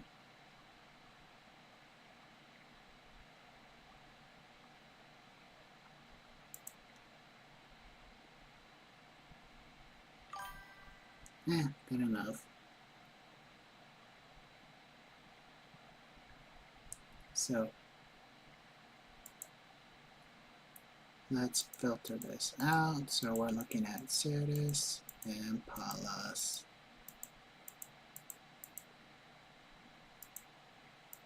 Vesta, Saturn, Jupiter, Saturn, Mercury, Jupiter, Ixion,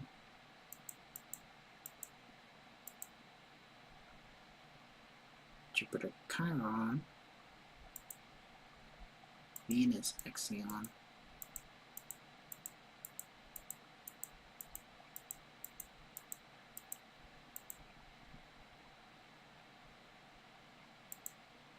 Venus, Pluto,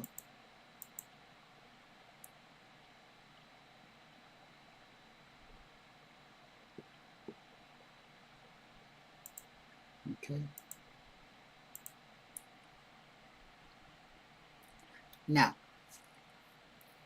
with this pattern, we can already kind of see like a symmetrical pattern, which is like right here. This is known as the spearhead. And in fact, if there was another point just right here, where you see one red line across here, this would have been known as the invisible spearhead. But since there's not, this is just an ordinary spearhead, which is a grand trine and a yod, which is the yod is from the blue lines connected right here. Grand trine is all in green. In fact, there is roughly 5 different grand trines combined into one.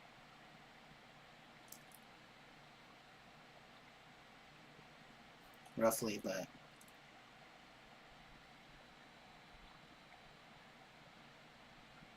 realistically it's like 3 or 4.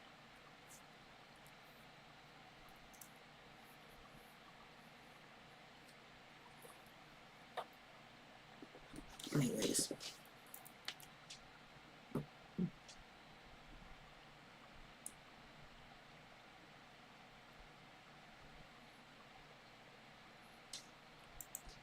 Let's see. boy.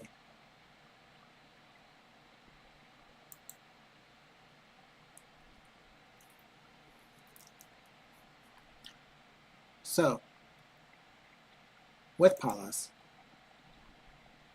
it is interacting with Jupiter, Ixion, Venus, Ixion, Venus, Pluto, Saturn, Jupiter, Saturn, Mercury, Vesta, and Ceres. So let's look at the celestial bodies first, then we'll go down the line of midpoints. First things first, let's talk about Pallas, because it's the very first one in the order. Well, actually, let's focus on Ceres, really. So Ceres is realism, practicality, entrepreneurship. It is financial success, focus, goal-centric, materialistic, often selfish, can even be unethical at times, amass wealth, and business.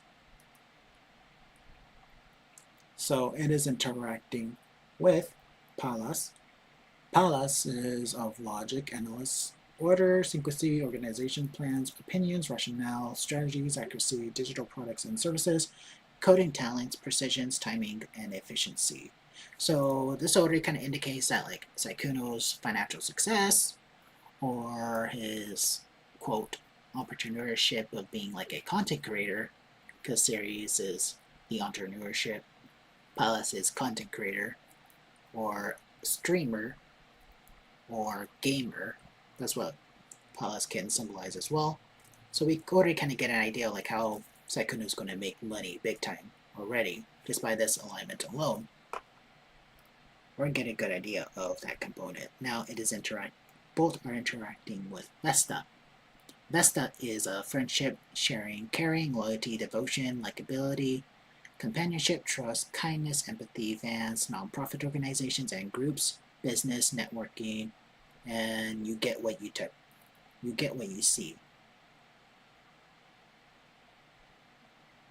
Now, the concept of like non-profit in this case, like streamers, how some of them will make money is actually people donate money. Not only that, Saikuno has a very overall strong, loyal fan base, and also he is very likable because of like the fact that he is very sharing and caring of individuals. Yes, he can be very chaotic from time to time, or veering, or even straight up like cruel to various degrees, but his overall character is he plays a sweet, innocent individual who's very likable. He builds trust, he shows empathy, and so forth.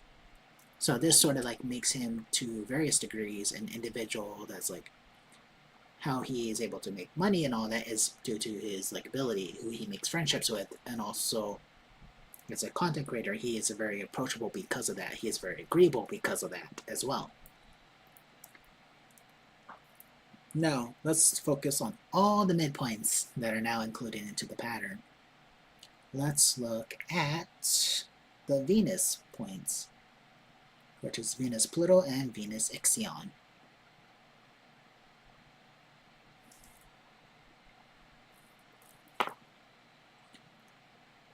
So the Venus Pluto midpoint.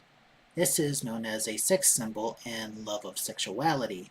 This symbolizes power from beauty, love of power, money from sources ruled by Pluto, including big business, power, atomic energy, and the nuclear bomb, sex and competition, gambling, money from taking risks, including gambling, investing for trading profits, love of risks because Pluto rules risks. Pluto also rules elevated gifts, and this pairing would mean highlighted or even irresistible beauty and money from elevated gift talents.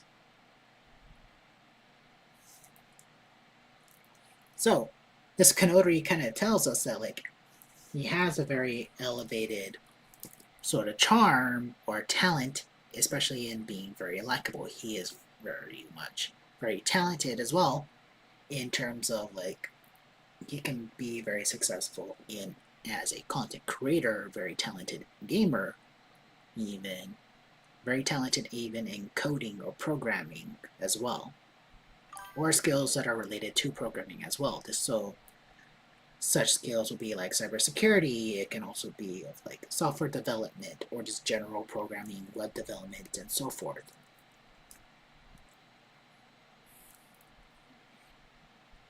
What this also could suggest is that his intentions of success is also that he has that sort of like sexual magnetism or charm as well for various degrees, but again, it's in the friendly, like friendship like manner as well. So like he may be attractive, but also like more attractive in terms of like people wanting to be a friend with him. And also like because of that friendship and trust that he builds, he's also able to obtain power and even have that sort of like power over individuals as well. But again, this is a power that was given because he is very charming, he's very caring, nurturing, friendly even as well. Venus Ixion. So Venus is again is that care, it's sort of like those that charm, that cooperation, the friendliness, diplomacy, and so forth. But now mixed in with like this is a skill and talent and potential. So like he's able to also deeply enhance and amplify and even meet up into those qualities like his intentions of being successful, his cash flow of having power and success through like ability and so forth. So this is heavily elevated, and again with also Pallas into the mix, this also strongly suggests that like again like he is very talented and even has strong potential to be a very successful content creator and even be able to live up to it if he puts efforts into it, which obviously he does because he's there. Now let's add in the Jupiter-Saturn midpoint into the mix because it is right here. So what that could symbolize, it's very much extreme grace, selflessness, and a genius. It's intense obsessions, paranoia, dark desires, nuclear, is devastating mistakes, bad judgment, confusion, agitation, distress, overwhelming. High stress, clash of wills, different outlooks, little room for accommodations or compromise, immorality, and failure. Now, this point is very much bipolar because these are two bipolar influences being played at once together, which is Jupiter and Saturn. Jupiter is very benevolent and very like beneficiary, good luck, and so forth, while Saturn is very much of like bad luck. It's frustration, stress, it's restrictions, feeling restricted, and so forth. So like we see this like bipolar symbolism. So like in the positive components, since it's part of a very much positive, this could strongly suggest he is very extremely graceful, yet at the exact same time he's also extremely selfless overall. And even has like those strong genius moments because like his likability, people see him like very trustworthy, so he may appear as very much a genius. And yet it's because that charm, like he's able to fulfill and be into those components of like being likable as well. Now, let's look into like the Saturn-Mercury midpoint, since it's now right here as well.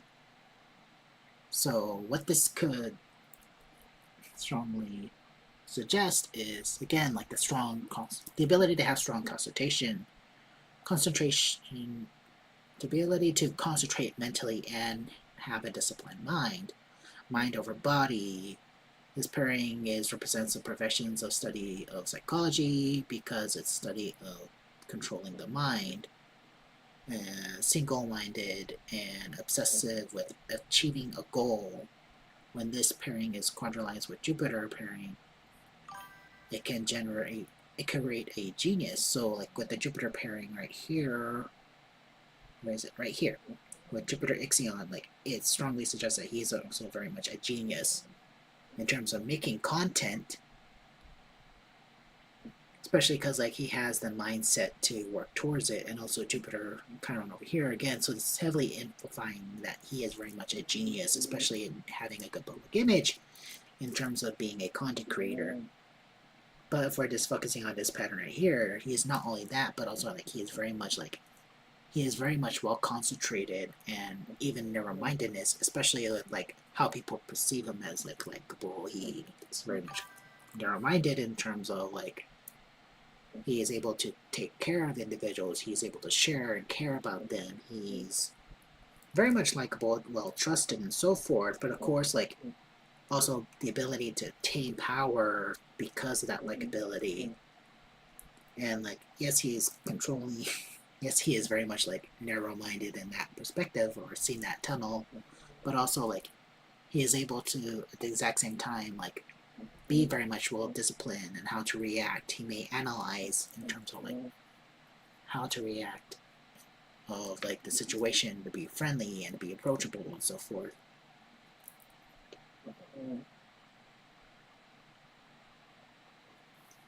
Okay, the dog is just sneezing right now. Anyways, so with the Venus Ixion midpoint over here, like what this strongly suggests is that he is also very much like capable of being able to be focused when creating something to like his liking, or like working some type of like friendship. He concentrates or thinks about his friends quite frequently. Now with Jupiter Ixion, again, this is like the immense success and even like immense like good luck and so forth, like very much working well in his favor, especially in making content. Now with also the inclusion of the Jupiter Chiron midpoints, it's I kind of already mentioned it already. Now, this is the Golden Cinderella midpoint. So in other words, like he is very much like a real life Cinderella, he has a mindset and abilities to be a true quote Cinderella, as long as he is very much like well disciplined in the mind and how he thinks before he reacts type of ordeal, especially as a content creator and so forth. And again, because he does this, he does it with intentions of like being likable. He is able to be charming, charismatic, seem and be very much diplomatic at the exact same time. And in terms of his career, he's very much noteworthy in that manner as well. This also is very much a point where like super success. So again, the super success in being a content creator is the potential talents and skills where he is able to. And again, it's all broken down to like his ability to be concentrated on this component of like being successful and so forth. So let's look at another individual's chart. So let's see.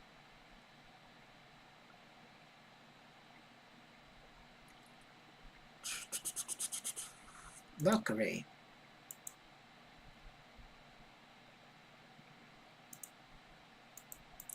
And let's see her.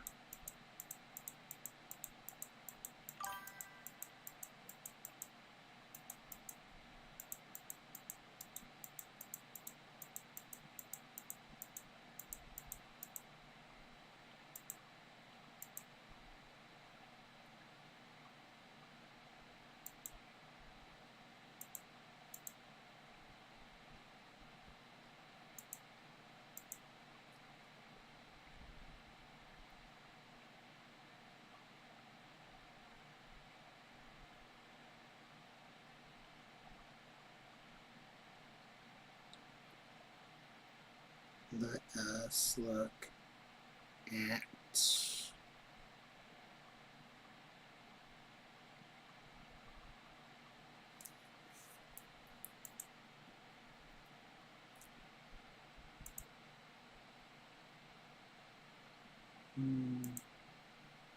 sorry, I'm just trying to find a very interesting point.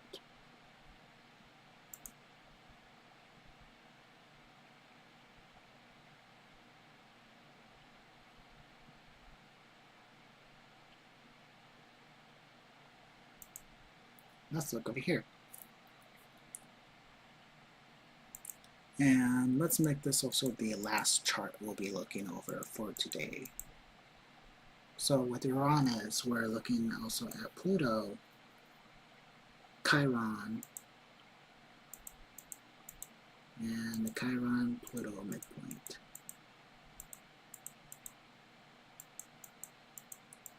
Sorry, I have no idea why I'm shaking. Not sure if we were able to see that, but come on.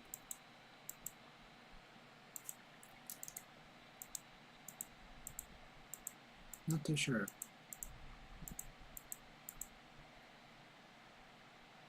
Chiron, Pluto. It's Chiron, Pluto, Uranus.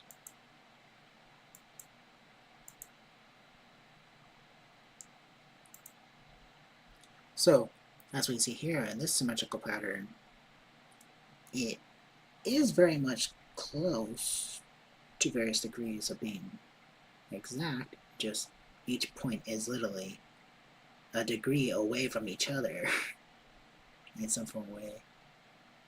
This is the furthest, this is also the furthest. These two are the closest to each other, but not to others' points, which is quite interesting. Anyways, so let's focus with each point. Let's focus on the planets first. Then we'll bring in the Chiron-Pluto midpoint into the mix. So since we're focusing on Chiron, Chiron is true love, it's soulmates, marriage, partnerships, charisma, career, reputation, esteem, distinctive, distinguished in appearance, noteworthiness, public recognition, success and fame, family, children, parenthood, free enterprise, economics, the economy, how you choose to make a living, progress, the new age, and the future. Those are many of the things that Chiron symbolizes over here. Now we bring in Uranus to the mix, which is of independence, authenticity, uniqueness, conformity, freedom, change, excitement, globalization, fame, the public, the media, broadcasting, entertainment, industry, high technology, the internet, astrology, and chess. So, with these two celestial bodies, we can already see that like how she chooses to make a living will very much be based online, and also in entertainment especially. So like online entertainment, this is the alignment for that. This also suggests that also like this could be the point where she makes a living or chooses to make a career online. Again, highlighting that point, and success online and a good public image online. Now we throw into the mix of Pluto. Pluto is also the celestial body in which confidence, so like she has very confidence of making a career online. Business, chops, business, and others, and also wealth potential. So she has a very strong potential to make money in her choosing of a career, which is online, or entertainment online. So this is where the power, her power essentially is from, and that success. So the attentions of success, so attention success online, or attention success of entertaining online is what she chooses to do with her free will. And again, with the immense success and positive public image, this is like also success and fame together. So very successful and very famous, which these two alignments have to do with fame as well. So super fame and also very much career. So super famous career online, or to do with entertainment as well. So a career online or career with entertainment. No, with the Chiron Pluto midpoint into the mix.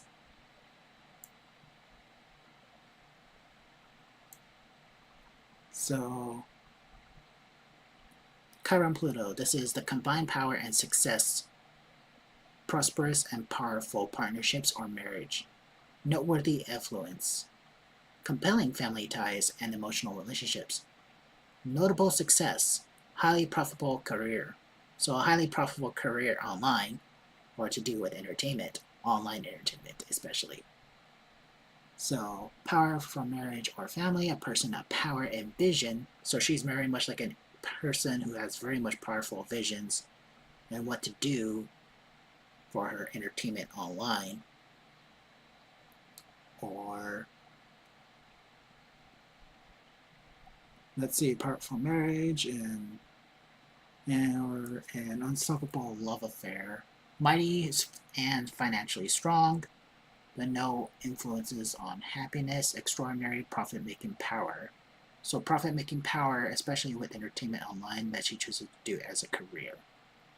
So, those are just some of the interpretations, but you kind of see how it just narrows in on the mere fact that, like, she make a very strong and useful career in online entertainment. In this case, the online entertainment is streaming as a content creator for gaming and also even in real life streaming and so forth.